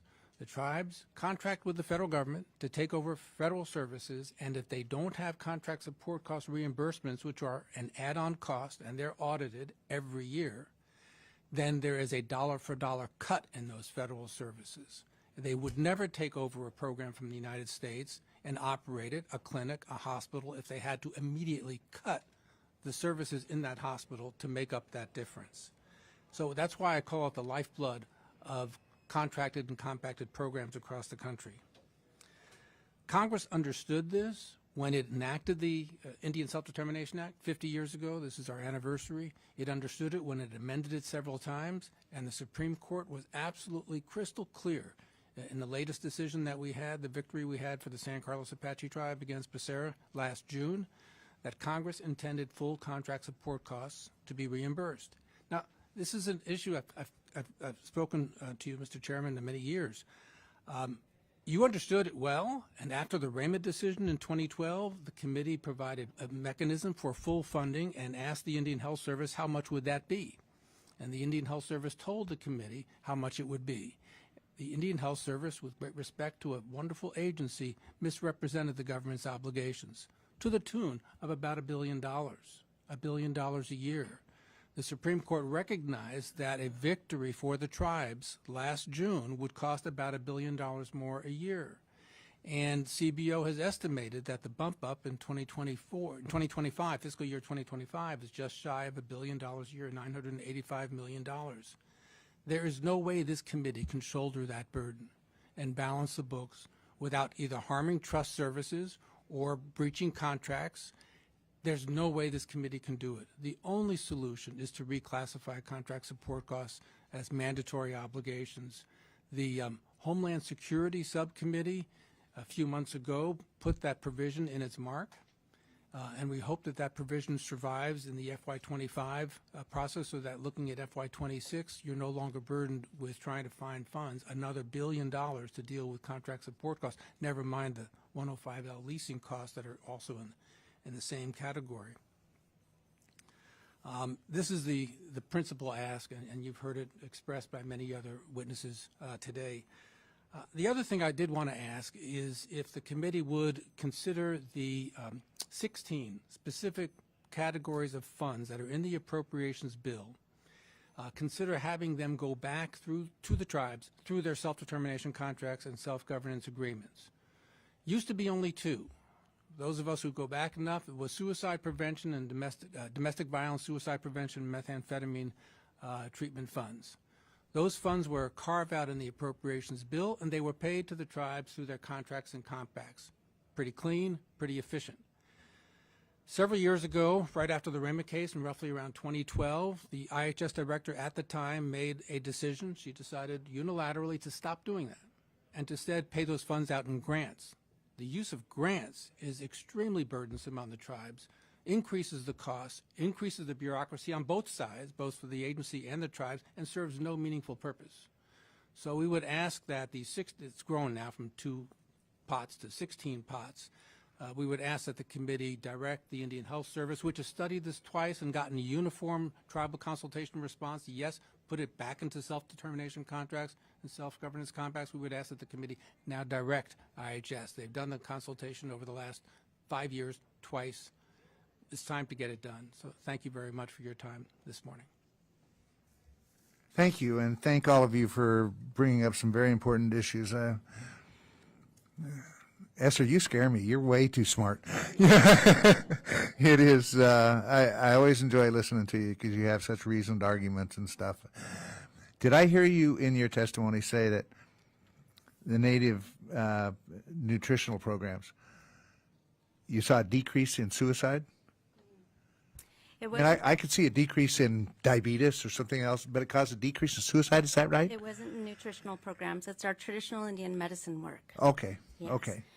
We've been able to build that into our electronic health record system.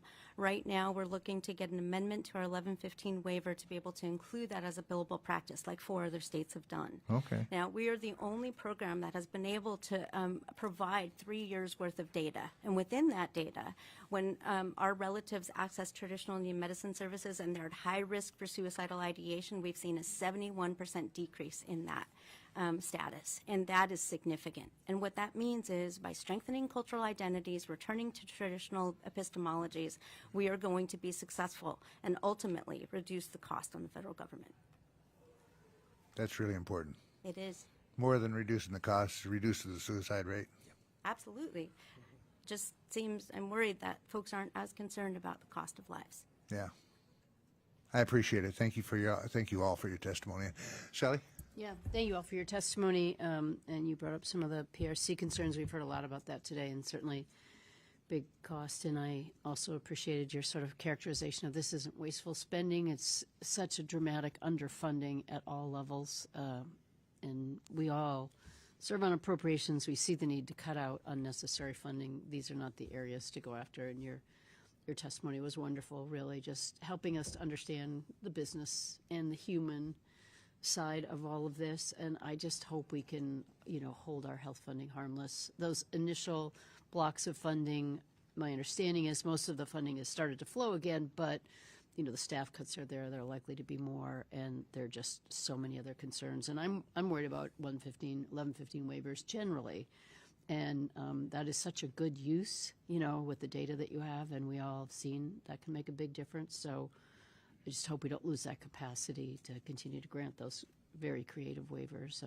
thank you for what you're doing there, and we have a lot of responsibility here with contract support costs, and I know we've had conversations with Chairman Cole, who I know is understands the level of the need here, but I hope we can get there. It is really important.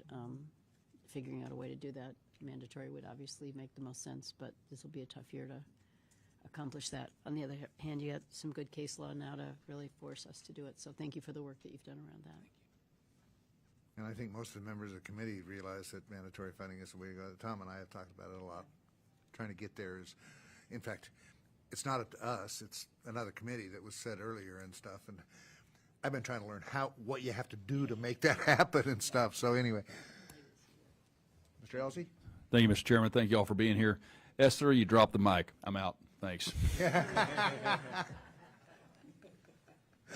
Thank you all for being here. It really is meaningful testimony, and I'm sure that we'll be working with you. And Esther, you and I talk every now and then when you've got something to tell me, and I certainly appreciate it. And I know the committee reaches out when they need information on a variety of things. So we'll be in touch with you as we try to put together next year's budget and try to meet the requirements that we should meet. Thank you. Thank you. You bet.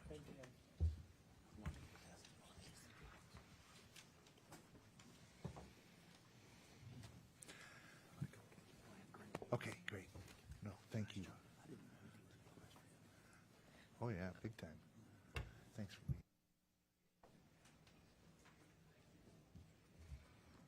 Jeremy Takala, Ed Johnston, Heather Thompson, Heather Dawn Thompson. In that order, sir. In whatever order you want to say. I thought you brought me a bench or something. And then otherwise, the rest of the week, I thought you could a little levity. Yes. I love that.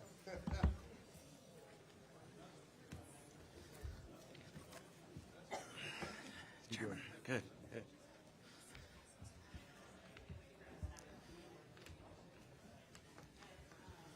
Let's sort of quiet down for just a minute.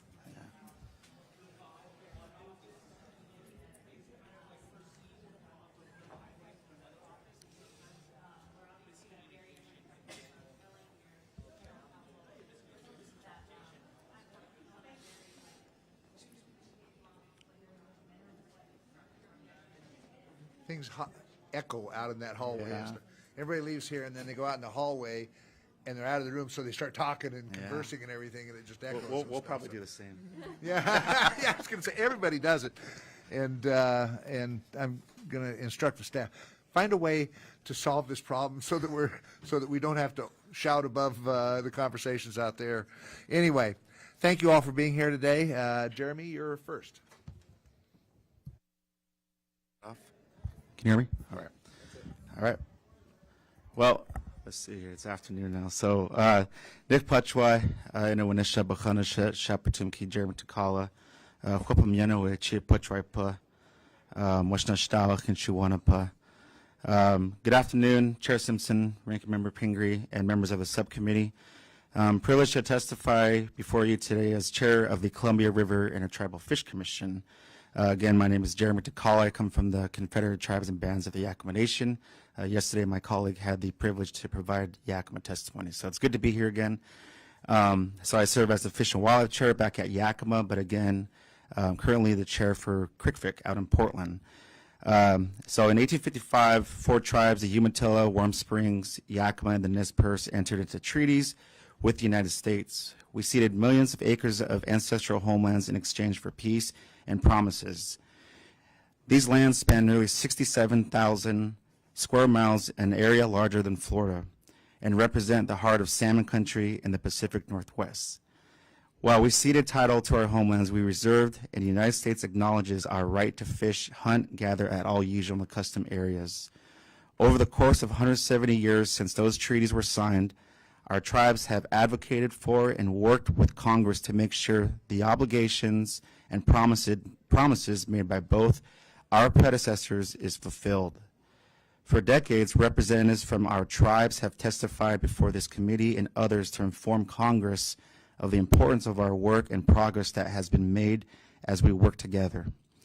Representatives on both sides of the aisle have helped guide appropriations, legislation, and policy that positively impact tribes, tribal members, and natural resources our cultures depend on.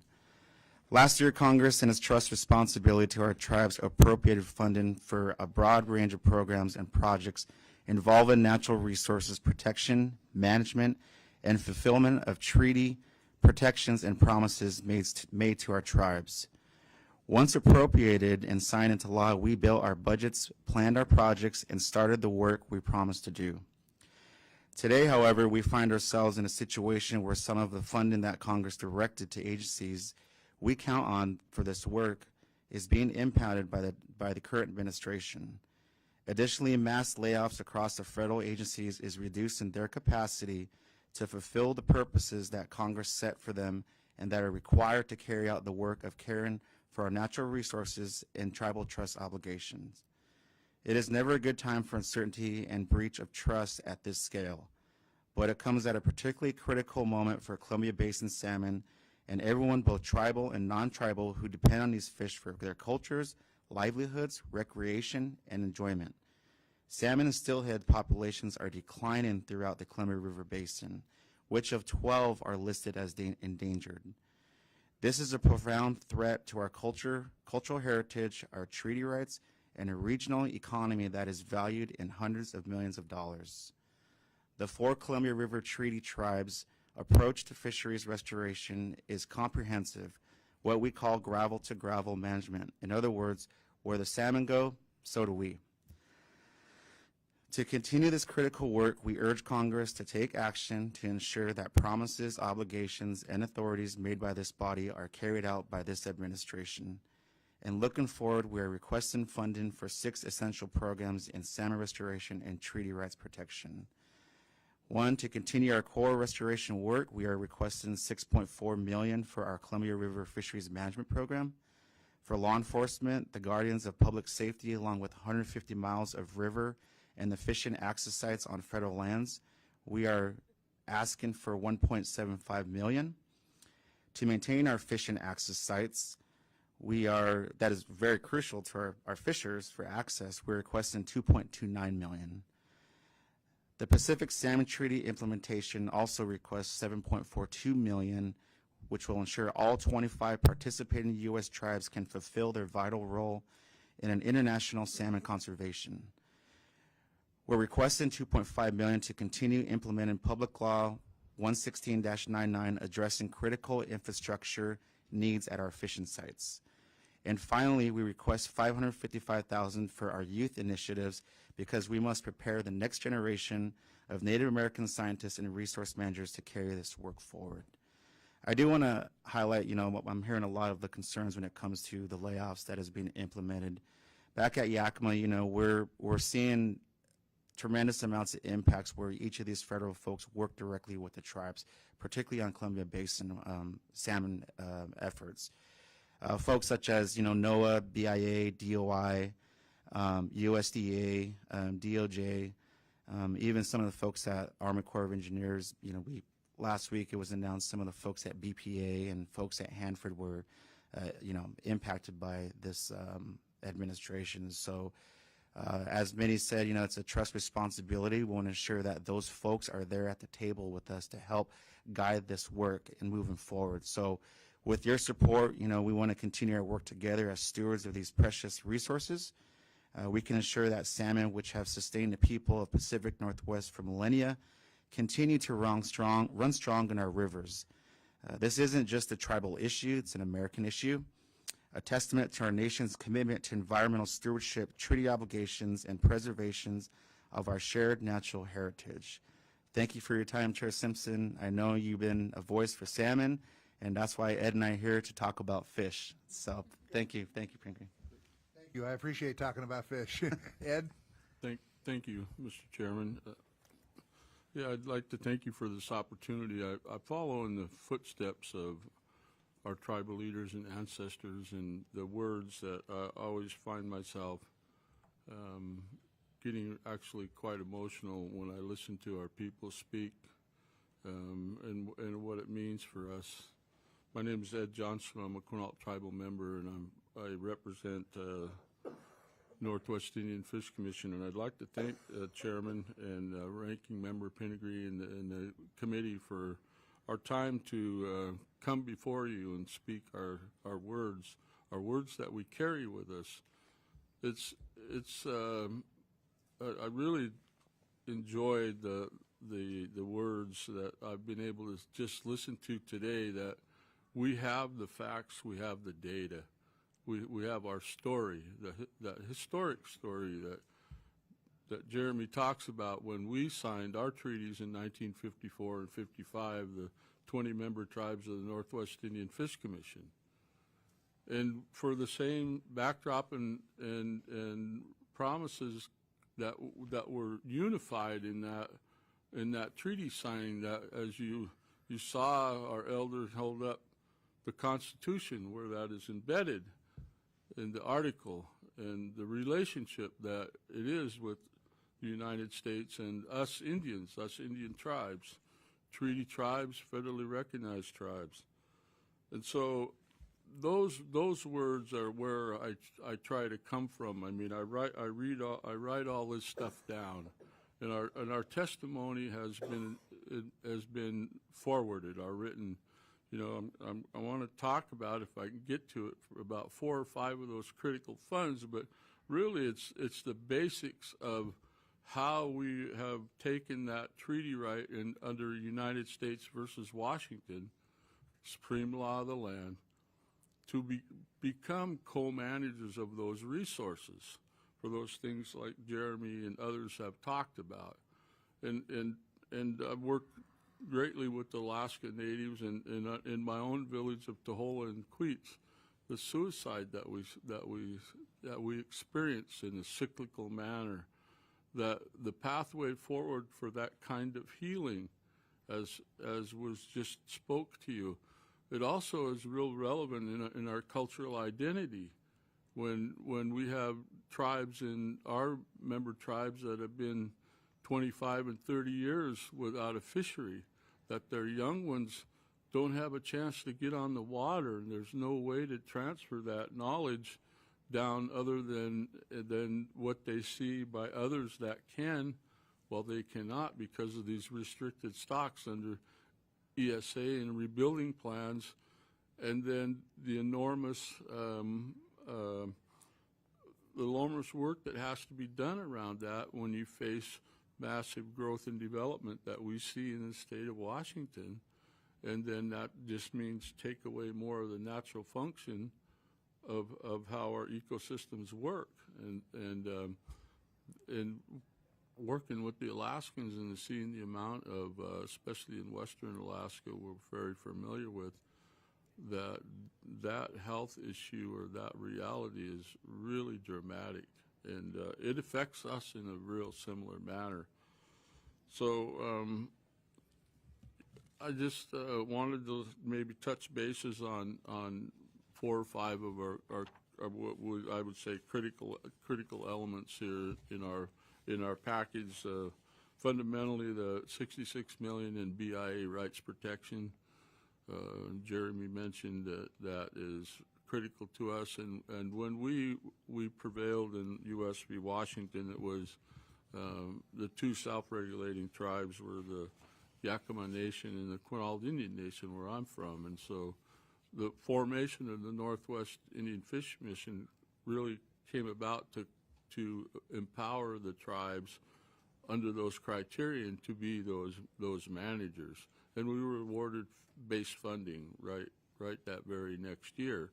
So that gets covered under BIA rights protection, Western Washington bolts, where we're covered shared with other treaty areas out of the Great Lakes, and it's real critical to us. The $15 million for BIA, Fish, Wildlife, and Parks, for hatchery operations and maintenance, and we had success and through NOAA recently, and then there was some holds that were put on, their freezes that were put on, and so our hatchery funds were I guess frozen. That caused disruption, and so we have to work through those kinds of circumstances, and I think we're probably on a better way and a better track right now. The $96.4 million for EPA general assistance, critical to our tribes, and we have you'll find in our test more description of what that means to us, and then I would leave the $57 million EPA Puget Sound Geographic Region programs.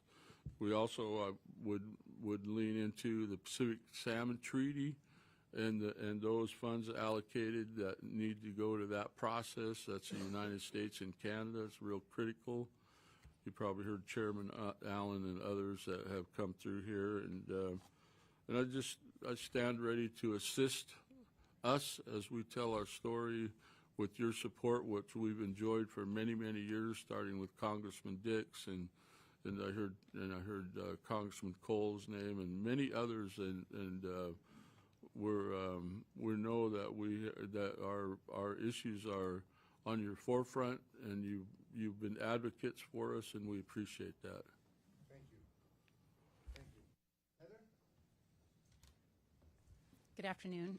It's a pleasure to see you. Mr. Chairman, my father was born and raised in Idaho, so it's nice to see you. And Ranking Member, I'm delighted you're here, especially that you're on the Agricultural Committee, which overlaps so much with this. My name is Heather Dawn Thompson. I'm a citizen of the Cheyenne River Sioux Tribe, which is in South Dakota, and I'm the Vice President of Native Nations, both conservation and food systems, at the World Wildlife Fund. And I'm here today to talk about tribal buffalo, and also want to honor my partners here in salmon in the same way that salmon and fish are so important to our tribes on the coast. Buffalo is our primary food source in the Great Plains, Idaho, Montana, South Dakota, North Dakota, etc., down to Oklahoma and further. World Wildlife Fund has worked with tribal nations for nearly 2 decades in this space, the whole range from intertribal partners like the Intertribal Buffalo Council, Coalition of Large Tribes. We also support individual tribes like the Wolakota Buffalo Herd in Rosebud, many people are familiar with, as well as the Fort Peck facility in Montana, and then bigger national partners like the Nature Conservancy and Native Americans in philanthropy in this space. And in many cases, the tribal governments are the lead compass for us in conservation in the United States, and certainly for us at World Wildlife Fund. They are some of our most important partners. So I'm really pleased to be able to speak in support of their needs today. Our written testimony goes into more detail about the FY26, but we think this is a relatively small investment for a very significant impact. We're hoping in this challenging budget to at least maintain the current funding that's going to the Intertribal Buffalo Council, which is about $2.5 million that goes directly to tribal buffalo herds. And then we also would love to see report language that of the money that's going to the Office of Trust Services for Natural Resources, that $25 million of that be directed towards grasslands and buffalo work, which is it's more than what's going now, but be really clear about that. And then we want to thank you and support you in your allocation from last year's budget for the $8 million in the Land and Water Conservation Fund towards tribal land acquisition, and hope that you keep that moving forward. But in addition to the FY26, we're here to support our tribal partners in there's seeking to unfreeze the 25 appropriations that you've already allocated and invested. And my written testimony is really specific about those programs. I list them out grant by grant, program by program, both in USDA and in the Department of Interior. But it's quite significant. At Department of Interior, it amounts to about $18 million that's frozen right now. At USDA, it's even more significant. It's almost $67 million that's frozen right now, predominantly in the RCPP program. And this is the most significant investment ever in the history in tribal buffalo, and it's all frozen right now.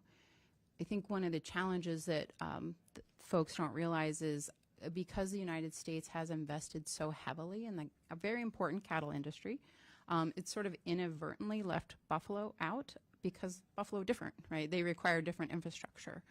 And so investments in tribal buffalo are new, and they're using new funds and new sources. And so unfortunately that disproportionately means IRA and bill. And so when IRA and bill specifically are frozen, it's disproportionately impacting tribes and disproportionately impacting tribal buffalo. And so, one of the questions of all these different priorities you have to juggle right now, why tribal buffalo, why tribal salmon, but they're all integrated, right? And this is a really relatively low investment to help with all of the ills that you've just heard beforehand. First, agriculture is a really significant treaty obligation. In addition to the specific fish treaties that you were just hearing about, there are at least 226 tribal treaties that have agriculture-specific provisions in them that are promising the United States support in agriculture in return for the lands, etc. Second, buffalo are really essential to tribal economies, especially in the grass states. They're grass-based economies, right? These buffalo are the best grassland land managers. A recent study from Kansas State found that buffalo are 100% more effective at healthy grass than ungrazed lands, and 50% more than cattle grazed. In most of the Great Plains economies, many of you heard from them on Tuesday, most of those Great Plains economies, they're grass-based economies. Their money comes from grazing income. So you have to have healthy soil, healthy grass. And then third, buffalo are really essential for tribal health and food, as are salmon in this region. Buffalo are incredibly healthy. The meat are incredibly healthy, and they're part of the big picture to fight diabetes, just like salmon. Getting back to our indigenous foods is one of the most important ways to stop those health issues. And in addition, buffalo are extremely hardy. With the changing weather patterns, we're seeing really negative impacts on our agriculture and ranching industries. And these guys are just fine. They've been through it all, right? And so this is important, I think, not only from a tribal food sovereignty perspective, but really, frankly, from a national food security perspective. We need animals that can handle these changing conditions. But as important as economic sufficiency and food security are, spirituality and culture, much like salmon, are totally intertwined for tribal nations. After the buffalo reached almost extinction, it was really the tribal nations that came forward and have been restoring the buffalo for over a century, many times on their own. And for me, this is particularly personal because my great-great-great-grandfather, Fred Dupree, this is Fred, and my great-great-grandmother, Mary Good Elk Woman, are one of a handful of families that are credited with saving the buffalo. So I take my obligations very seriously. So in conclusion, really appreciate any help. I know it's a hard situation, but in your conversations with Burgum and hopefully with the Secretary of Agriculture, really implore them to help unfreeze these 25 funds for the tribes. Like I said, this is the first time ever these have been made. And I'm honored here to support our tribal partners and our relative, the buffalo. And as we say in Lakota, mitakuye oyasin, which means we are all related and our fates are intertwined. Thank you for having me here today. Thank you. I appreciate it. I love buffalo, and frankly, without the work of the tribes, they'd be extinct now. That's the only reason they're still around. And if you don't think the American public supports that, go through Yellowstone sometime in the summer. You drive through there, and all you'll see is either bear jams or buffalo jams, And you got to have a ranger there to tell them, no, don't send your grandkids out to stand next to a buffalo to get a picture taken. These are not tame animals. And but it is fascinating, and I like I said, I love the buffalo. But as you know, I've been committed to saving Idaho salmon runs and salmon runs in the Pacific Northwest. And I tell people this is not you got to think differently than what we've done in the past. And this is leading up to a question, but it's amazing that I've had people say, well, the only reason you guys want to save salmons is, you guys, including me, is you want to kill them. I'm kind of going, no, that's not really true. What you need to do is study a little history and what it means historically to the tribes, and that it's actually religious with the tribes. Look at the way they treat the first salmon caught every year and stuff. I mean, it's an amazing process. But what this question is leading up to, so as we built all these obstacles in our rivers called dams, a lot of the thought was, we'll overcome that by creating hatcheries. And the tribes run a lot of the hatcheries. And as I've, I know enough just to be dangerous, as I've studied this more and more, there seems to be some question of whether hatchery fish are really good for the wild salmon because they interact and stuff and diseases get spread, all that type of thing. Hatchery fish are not going to replace wild salmon. We still have to return these runs. So, and I understand the tribes. I mean, I've been up and seen the Nez Perce hatcheries and stuff, and some others do great work there. But the idea that, we don't have to worry about saving salmon because we got hatcheries, which was, I always found it interesting, the state of Washington. If you look back in their history, I can't remember whether it was territorial legislature or when they became a state. One of the first laws they passed was it was against the law in the state of Washington to block a river or a stream that had an anadromous fish that came up to it. And then they proceeded to violate that. And you look at some of the major dams that don't have any fish passage. But they wanted, don't worry, hatcheries will take care of that. Just not true. No. But we still need those hatcheries, don't we? Yes. Yes. So, Chairman, if I may, no, hatcheries are very important. And, with what's going on, we're really concerned to see some potential IRA or, bill being pulled back. And that's really essential to help do some upgrades to these hatchery facilities. Because you're right, like there's concerns about disease, but you need strong hatcheries that will be not only avoiding bacteria, but also the safety of our employees that are at the hatcheries. There's always technology being developed. Back at Yakima, folks are going with circular tanks. That's a new technology that has been successful. But no, we're not. We're not trying to replace wild salmon. With hatchery. No, we want both to thrive, but we want wild, and which is why the tribes are doing, the habitat restoration work. We're trying to work with folks, every stakeholder. I mean, a success story last year was, we celebrated juvenile fish passage at Lake Cleellum, and never ever, in this Yakima River Basin area, that nobody thought this would be a reality. And so each of these reservoirs, which is essential for ag folks as well, even for us at Yakima, we have a farm, and that's important for us too, because we want to be able to provide, as was mentioned, fresh foods, and that it's going to include some of our natural foods. And so, this right now, this is a very important time for our folks back with the 4 tribes. We're going to have spring salmon that's going to eventually start, returning in the Columbia River Basin, and a lot of those tribes will take part in honoring those first foods, and this is happening throughout each season. And so that's why you said it's religious. It is our way of life, and we need that fish to return, and that's the promise that has been made by our Creator, and we must keep that promise as well, like a covenant. And that's why it takes, folks with this committee to help support the tribes, and even the Crickfic and Northwest Indian Fish Commission organizations. It's even important for us to work together, which we will be meeting next month. But no, that's what I would like to provide in kind of response to that. But it has to work both together, and we need everyone, like you said, to do something different. Let's not be scared of, because if we continue doing business as usual, we will see extinction. Yeah, that's exactly true. And it is, I keep telling people that thought I was nuts when I started talking about the Columbia Basin Initiative and stuff, is that if you need to determine what you want the Pacific Northwest to look like and to be 25 to 50 years from now. Because the decisions you make now are going to make those determinations. And if you decide, geez, they've gone extinct, I guess we should do something, when they're gone, they're gone. Yes. So it is a critical issue, I think, to the future of the Pacific Northwest, just as Buffalo are to the Midwest and the grassland states and stuff. Yeah. So, and a lot of people don't understand that it is a cycle, how things work. Mm-hmm.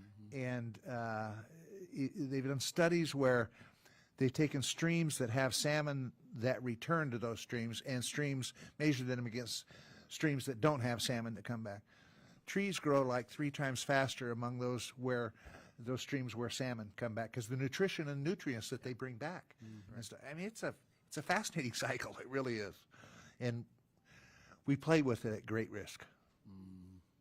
Anyway, Just Shelley? one comment. Go ahead. One comment, if I may.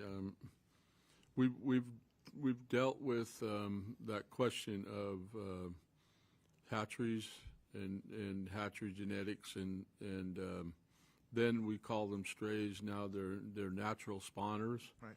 So we went through that process, and you're very well read because in the 1800s there were fisheries commissioners' reports before statehood in the state of Washington. Number one observation was the no dam, and then later in the 1880s it became no structure should be built without fish passage, right? Yeah, right. And that was ignored, and that creates a lot of those downhill problems that we're still dealing with. But you know, good people were saying good things way back when, and nobody listened. Yep. And that's just an observation. Thank you. Thank you, Ed. Shelley?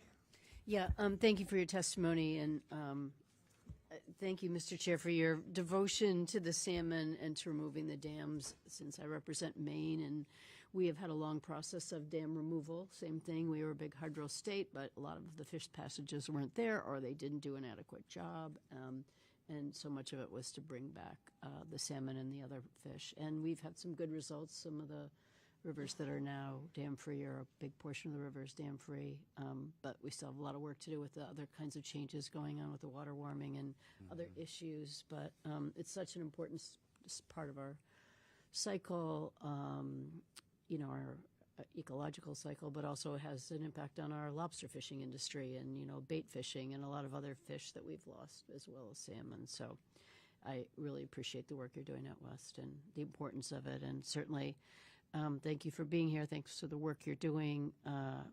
We've talked a lot over the course of the last few days about, you know, tribal health and, you know, the importance of eating more native foods and having those available. And so certainly we're talking about two things that are particularly important, and what a huge role that plays in the culture as well as the health. So anything that we can do, I'm on Ag Approps, and we are certainly, you know, extremely distressed about the IRA funding and others being blocked, and just hate seeing this caught up, given that this is really some of the first significant funding you've gotten. So I'll try to do whatever I can and hope that we can enlist the support also of those representatives from the states where, you know, bringing back the buffalo has been a big part of what's going on, because these things are going to be a tragic loss. Yeah, thanks for your work. Thanks. Thank you, Ranking Member. It is. I've read a lot about what happened to the salmon runs in England, Ireland, Norway, those types of things, and what caused the declines there and stuff. It's the same thing that years later caused the declines on the Atlantic coast, and it's the same thing that's happening now in the West. If we don't learn from this stuff, then it's our fault. Anyway, thank you all for being here. I truly appreciate your testimony. Look forward to working with you on these. Come out, Chairman. I will do it. I heard you say yesterday you want to come out to Columbia Basin. We're happy to host you. You bet. Thank you. All right. Our committee will love that. Thank you very much. Austin Lowe's, Mark. Okay. Mark McCarroll, Cody DeSalta. Desatel? Okay. No, just sit any way you want. What? Corey? Is Corey here? Yeah, okay.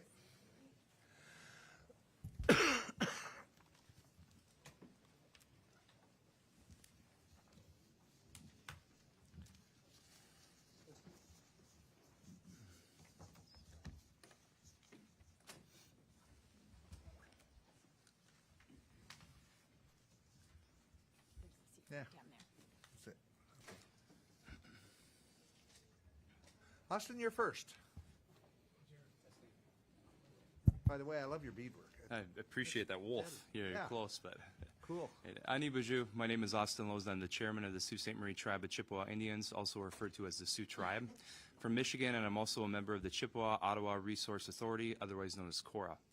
Today I'm testifying on behalf of CORA. However, as chairman of the Sioux Tribe, I want to thank the committee for its work in preserving and protecting funding for tribal governments all across the federal agencies. This includes the Bureau of Indian Affairs, the Indian Health Service, and the Environmental Protection Agencies. We are concerned that the latest actions by the administration with regard to the federal workforce threatens the delivery of services to tribal governments and Indian people. We ask that you continue to hold the federal government accountable to the responsibility and obligation it has towards Indian people. Equally important is that we ask that as appropriators, you protect your constitutional authority to ensure that the money that you appropriate to meet the needs of tribes, not only within the BIA and IHS, but across the federal agencies, is actually delivered to tribes. One critical area is protecting and preserving treaty rights. CORA is a consortium of 5 federally recognized tribes in Michigan that are parties to the 1836 Treaty of Washington with the United States.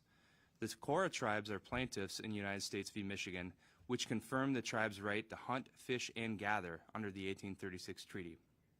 Federal funding is critical to uphold and support the exercise of reserved treaty rights and the management of natural resources protected by these treaties. These rights are not discretionary. They are legal obligations of the United States enshrined in treaties that to this day remain the supreme law of the land. These resources are necessary to protect and preserve the ability of tribal nations to facilitate the sustainable use and enjoyment of treaty-protected natural resources. Specifically, these funds are used to identify and implement appropriate management and protection activities, to utilize expert management and biological services, and to employ sufficient law enforcement personnel to enforce tribal, state, and federal laws regulating the use and protection of our shared natural resources. In fiscal year 2025, Congress provided approximately $6.7 million to CORA's tribal nations.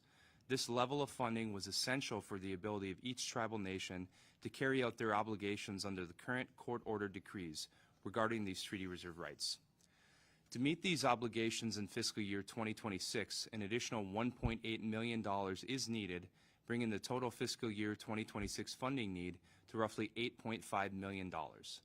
This funding will support the establishment of conservation-based fishing regulations, which include biological support services to monitor our fisheries, conservation law enforcement activities and tribal court staffing for Great Lakes fishing conservation cases, additional oversight of harvest activities by biological staff and enforcement personnel, implementation of electronic harvest reporting by tribal fishers and wholesalers, and maintenance of intertribal harvesting report systems, and the creation of access sites and improvement of access site for tribal fishers to the waters of the Great Lakes, among other activities related to the natural resources. So we know that this country is facing difficult fiscal times, but CORA cannot continue to fulfill its responsibilities under court decrees if there are any cuts in funding for tribal treaty rights protection. Less funding, especially in light of the soon-to-be completed Great Lakes fishing decree appeal, will require severe cuts to conservation, monitoring, and enforcement activities. That situation will not only increase conflict between tribal nations and other communities over resources, but it will also significantly reduce the level of protection of the fishery, wildlife, and habitats throughout the 1836 ceded territory. Again, CORA requests that treaty right protection funding within the Bureau of Indian Affairs continue to be a budget priority and that CORA be increased for fiscal year 2026 to roughly $8.5 million. Miigwech. Thank you, Austin. Mark? May you yum. Greetings. Good morning or afternoon. It's still morning in my time zone. And my name is Mark Macaro. I'm the tribal chairman for the Pechanga Band of Indians in Southern California. Serving now in my 30th consecutive year as tribal chair. Been coming up here quite a bit over the last 3 decades. I'm currently the president of the National Congress of American Indians, the oldest, largest, and most representative tribal organization in the United States. And I think some of what I'm going to say you've probably heard before, but I'm going to try to bring it in from macro perspective and try to sum everything up. So To reaffirm the unique status of tribal nations with the United States, tribal nations are sovereigns with a unique government-to-government political status within the United States, and this is laid out in the U.S. Constitution and many other places. Now, the United States fulfills its trust, responsibility, and treaty obligations both through the direct delivery of tribal programs and services, and these are provided through federal funding to tribal nations to deliver on things like health care, education, economic development, law enforcement, tribal justice, and on and on and on. Many of the things you've heard about, fisheries today, the buffalo. So any tribal program or funding delivered to tribal nations is provided in furtherance of the United States trust and treaty obligations. It's not DEI. These actions are not discretionary. They are legal obligations rooted in treaties and trust obligations and the Constitution, and also in longstanding federal statutes. Now, some federal agencies, including Health and Human Services and Interior, as well as the Office of Personnel Management, have taken steps to clarify that implementation of the administration's policy priorities should not impact United States delivery on trust and treaty obligations, and that such delivery is not race-based. It's also our understanding that some workforce reduction efforts have received temporary exemptions, recognizing both the direct provision and services and federal employees' significant role in meeting trust and treaty obligations. So it's necessary that these efforts be applied throughout the federal government and its programs servicing Indian country. And as I look at those plaques up there, so I mentioned two of them, but there's two others there, and many others. I think across all departments and federal agencies, these exemptions need to be applied. So we need your help in telegraphing that, echoing that. Okay, government-to-government consultation must be honored then. One important aspect of the trust and treaty responsibility is the provision of government-to-government consultation on policies and programs that affect Indian country. Anytime an agency develops a new rule, a policy, or directive in Indian country, or takes any anticipated action that might impact tribal nations, the agency must engage in official consultations with affected tribal nations early and often during the decision-making process. And I'm sorry to report that this did not occur when the executive orders were issued, and then whatever else is coming out of OPM and OMB and every other agency. So this prior consultation is something that's been taken very seriously with lots of gravitas over the decades, and it's missing. And I think I'll take this opportunity to point out that, in terms of the funding of BIA, BIE, IHS, just those three budgets represent less than 0.25% of federal budget. And trying to create an efficiency on the backs of tribes in those budgets is ludicrous. And it just doesn't make sense, especially when there's this legal obligation to continue that funding. So I need to say a word here about federal employees. Federal employees are essential to what's happening. We could maybe get everybody, the White House, the administration, all departments and agencies, to agree on the principles I've just spoken about. But if federal staff is not in place to deliver, to provide those services, to make sure the programs are in place, to enter all the codes to portals and things like that, this isn't going to happen. And that's a huge breach of the trust responsibility. So it's disturbing what's happening, and we need to find a way to extricate and make better the situation. We've heard reports at the Office of Workforce Development, inside of the Office of Indian Affairs at BIA, for example, has had such severe losses to the point that they no longer have the capacity to ensure distribution of funding to tribal nations under PL 102-477. This, of course, is deeply concerning. 477 programs are administered by tribes on the federal government's behalf and are a principal mechanism for tribal governments. Let me say that the law enforcement, the law enforcement need has been met, I think, as a result of last year's budget by 12%. There was 88% that was unmet. And, this is just one. I picked one subject that tribes have been trying to make work across Indian country throughout non-PL 280 and PL 280 states. And tribes are always having to, it feels like we're always in the circumstance of trying to make things work, trying to do more with less. And things have just gotten to the point of they're looking like it's going to be impossible. So we really need an intervention. We need your allyship in trying to right the ship here. We need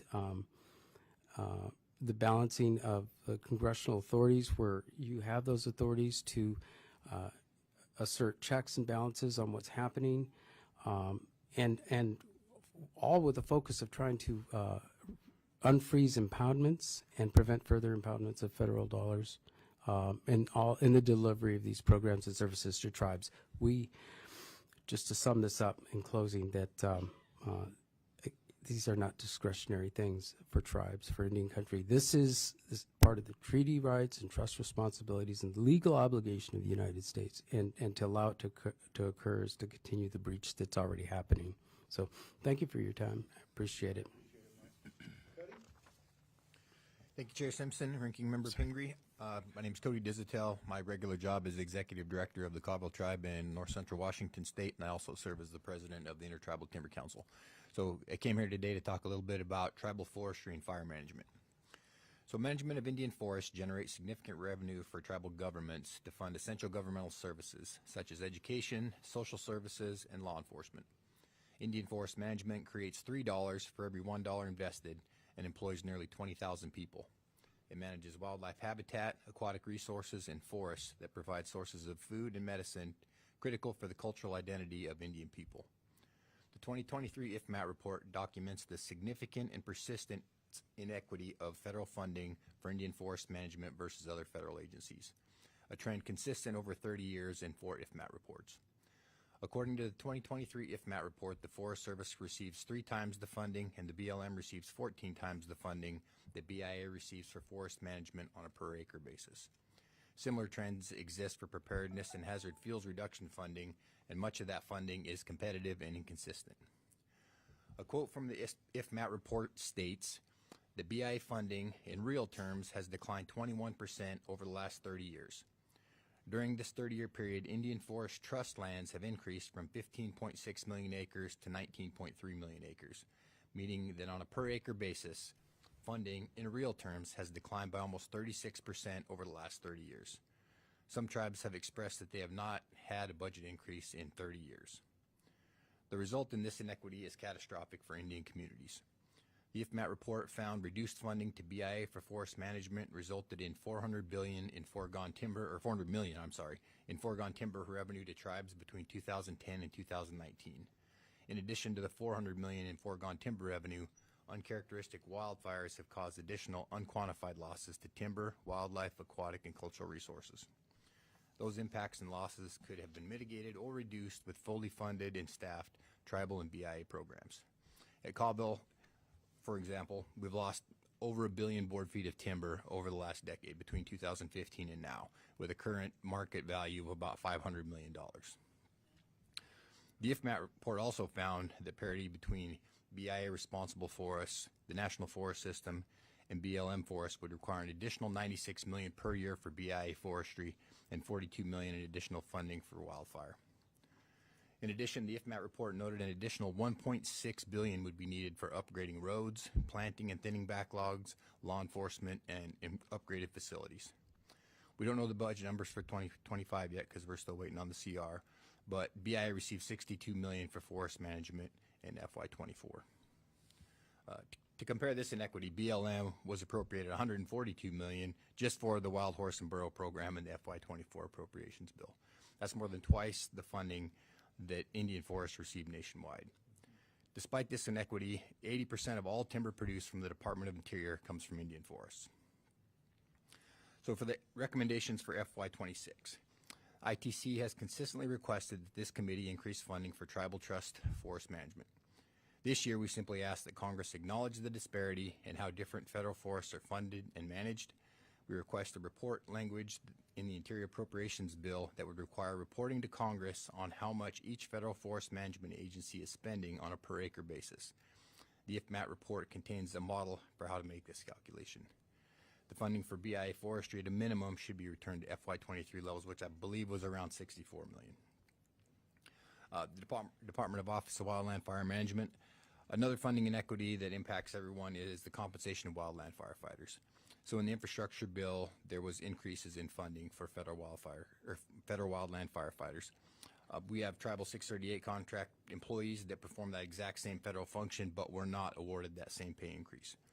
This disparate treatment between tribal and non-tribal firefighters has complicated both recruitment and retention in Indian country. I urge the committee to embrace a policy that all wildland firefighters, tribal and otherwise, are to be compensated equally. This can be achieved by report language directing the department to continue making allocations to tribes for competitive compensation for firefighters. Likewise, there could also be an annual requirement that DOI report to Congress on rates of compensation to ensure consistency. We also want to reinforce the importance of maintaining adequate funding and staffing for BIA to assist tribes with technical assistance, direct services, and funding for Indian forests. The BIA staff provide the mechanism to either provide funding through contracts or direct services that achieve tribal forest management goals. And I thank you for the opportunity to provide testimony. Thank you, Cody. After 3 days of testimony, Corey, you are the conclusion of the testimony, so I expect you to wrap up everything that was said over these 3 days into one 5-minute statement. No, I'm just kidding. Thank you, Chairman. You're the Executive Director of the Native American Finance Officers Association, so I appreciate it. Thank you. Yeah. We look forward to hearing from you. Thank you, Chairman Simpson. I'll do my best. So, Chairman Simpson, Ranking Member Pingree, members of the subcommittee, we want to thank you for this opportunity to present this testimony on behalf of NAFOA and our 180 member tribes across the country. We were, as you mentioned, founded as a Native American Finance Officers Association, and for over 40 years, we have worked to grow tribal economies and strengthen tribal finance through advocacy, education, and policy development. First, we will continue to emphasize the relationship between the United States and tribal nations is rooted in a political relationship, not racial or any other classification. This political relationship is recognized within the United States Constitution and has been affirmed by the United States Supreme Court and is a unique trust and treaty obligation of the United States to its sovereign tribal nations. Recent decisions and actions within federal agencies essential to fulfilling the United States trust and treaty obligations have raised significant concern among tribal nations. Tribes across the country have reported challenges with access to critical systems, a lack of information from federal agencies, and considerable uncertainty about the potential impact of such decisions and actions, both temporary and prolonged, on their ability to provide essential services within their tribal communities. We recognize that there are varying degrees of impact on tribal nations when it comes to federal funding, but any pause in federal funding, whether temporary, prolonged, or permanent, impacts the ability of tribes to offer crucial programs and services to tribal citizens. Most recently, tribal nations have raised concerns about the impact of staff reductions across federal agencies critical to managing trust and treaty obligations. We applaud and encourage Congress to continue to seek clarity on matters of importance to tribal nations, just as Congressman Cole of Oklahoma and the Chickasaw Nation did in encouraging OPM to consider trust and treaty obligations and recent actions aimed at streamlining federal agencies through reductions in force. We also encourage the directives from the administration, as we have seen with the Department of Interior and Health and Human Services, to honor trust and treaty obligations, and we strongly encourage similar actions across all federal agencies.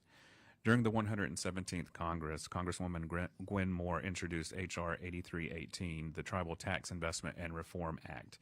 This bill addresses long-standing disparities in treating tribal governments under the same provisions as states for key tax purposes, including excise taxes, bond issuance, pension plans, general welfare benefits, and charitable organizations. Providing tribal nations with full parity with their state and local counterparts in accessing tax-exempt bond financing will enhance job creation, diversify revenues necessary for tribes to provide essential governmental services, stimulate infrastructure and business development on tribal lands and regionally, and accelerate the diversification and resiliency of tribal and local economies, thereby enhancing regional economies. H.R. 8318 also creates an annual $175 million new market tax credit opportunity for low-income tribal communities. This program attracts private capital to economically distressed communities by providing tax credits to investors. Despite limited access, tribes have already demonstrated success. For example, the Citizen Potawatomi Nation of Oklahoma utilized the New Market Tax Credit Program as part of a larger financing package for the construction of the new Fire Lake Hotel in Oklahoma. Finally, this legislation increases the effectiveness of tribal low-income housing tax credits, or the LIHTC program, that provides tax incentives to developers to create affordable housing crucial for economic stability and growth. Again, despite limited access, tribes have already demonstrated success. For example, the Washoe Housing Authority in Nevada, where the LIHTC and Affordable Housing Program grants covered 56% of a $15 million housing project, and the Red Lake Reservation in Minnesota, where LIHTC and AHP covered 95% of a $24.5 million project. NFOA strongly urges Congress and the administration to make the Treasury's Department's Office of Tribal and Native American Affairs permanent, and to continue the Tribal Treasury Advisory Committee, TTAG. These entities are essential for providing technical assistance and guidance, supporting tribes in accessing tax incentives and economic development tools, and developing guidance on general welfare programs and tribal enterprises. They also play a crucial role in ensuring the appropriate tribal consultation on tax and economic policies and facilitating the government-to-government relationship. With the current uncertainty surrounding federally funded program, NFOA recommends changing tribal funding programs from discretionary to mandatory. Reclassifying programs would help tribes with financial planning, forecasting, preserving essential services in tribal communities, and this includes contract support costs and payment of tribal leases. Lastly, NFOA supports bipartisan legislation that addresses and fixes the Carcieri decision. We have witnessed that when tribes do better, their neighbors do better.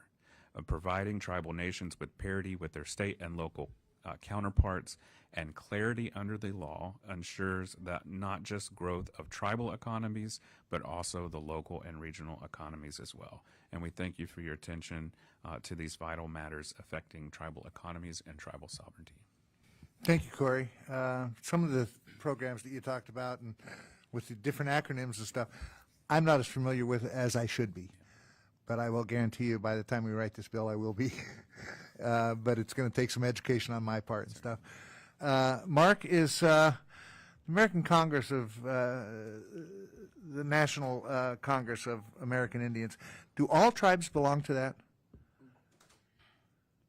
No, it's voluntary membership. We have over 280 tribes out of the nation's 574. Yeah, okay. Federally recognized tribes. So we got a powerful organization that speaks well for Native Americans all across this country, so I appreciate it. But I'll take it just real quick, okay. Opportunity to anybody who's listening that tribes are welcome to join anytime. So we're looking to expand our membership. So thank you. Anyway, I thank you all for your testimony and being here today. And I want to thank my ranking member, Ms. Pingree, former chairman of this committee and now the ranking member of it, and for her support and encouragement that we needed to move to 3 days of hearings rather than 2 because of all the people. And to us, it means that you all are thinking that maybe this is important to you too, that you take the time and money to come and testify to us. And I can tell you, from my perspective, it's vitally important to us because while we learn from you as you come and testify, and you bring up issues that we think about as we try to write the bill, and how are we going to address this, how are we going to do that and stuff. So it really is important to us, and I know sometimes it's frustrating because all of the issues can't be cobbled down to 5 minutes of testimony, you know, and we do read your testimony. In fact, I'm having the staff going to put together all the testimony, so it'll take me several days to read it, but I will read it before we start writing this bill and everything. But thank you, Shelley, for all your support and help in this, and thanks for all you did as chairman of it. I mean, she's the one that's responsible for getting advanced appropriations and stuff. So We appreciate it, and thank you. All right. Well, thank you too, Mr. Chair, for the indulgence of putting 3 days of this together and all the work I know you'll do reading everybody's testimony. I'll refer to him if I missed anything. So, but it is a very good bipartisan partnership. You've heard us talk about that probably during the course of these hearings, and we want to continue it that way, and having people understand that our treaty and trust responsibilities are bipartisan. They're in the Constitution. They're the role of Congress. We've heard so much about it today. You all have been an excellent final panel, and every single panel that we've had today has shed some light on something new that we hadn't really thought about before. And I'll echo the chair. There are programs that you're talking about that I think we don't always take into consider enough. Somebody else brought up some of the, tax benefits. We got to make sure that they all apply, because you need every tool in your toolbox. And so thank you for that, and any, continuing information you want to supply to the committee. And I come from Maine, the most forested state in the nation, so we take timber harvesting very seriously. And we've had a couple of other testimonies during the course of this about the relationship with the Forest Service. And, since the funding of both entities comes under this committee, I think we could do some more work on improving the funding and relationships that go on there, because we do know, especially out west, how many trees are in Indian country, and the important role you play in harvesting that timber and managing it for forest fires. And we need to make sure you get the financial support and opportunities, because it's great economic development for the tribes too. So thanks for the work that you're doing, and nice to see you, President Maccaro. Thank you for a lot of what you've brought forward today. I appreciate all of you who remind all of us over and over again, these are not DEI issues, and while that might be a big push of this administration, we just have to do everything we can in every program to make sure tribes are protected, and that these are seen, and I think you brought that up as well, Austin, that these are treaty and responsibilities that we have, and these are funding obligations that we have, and it's very complicated to make sure that BIA, everything at Interior is, the funding is getting through and the positions are there, and we're worried about the cuts that have already been made, but then you put in all these other agencies, and I think one of you brought up the consultation piece of this. I think that's been completely lost in this staff reduction.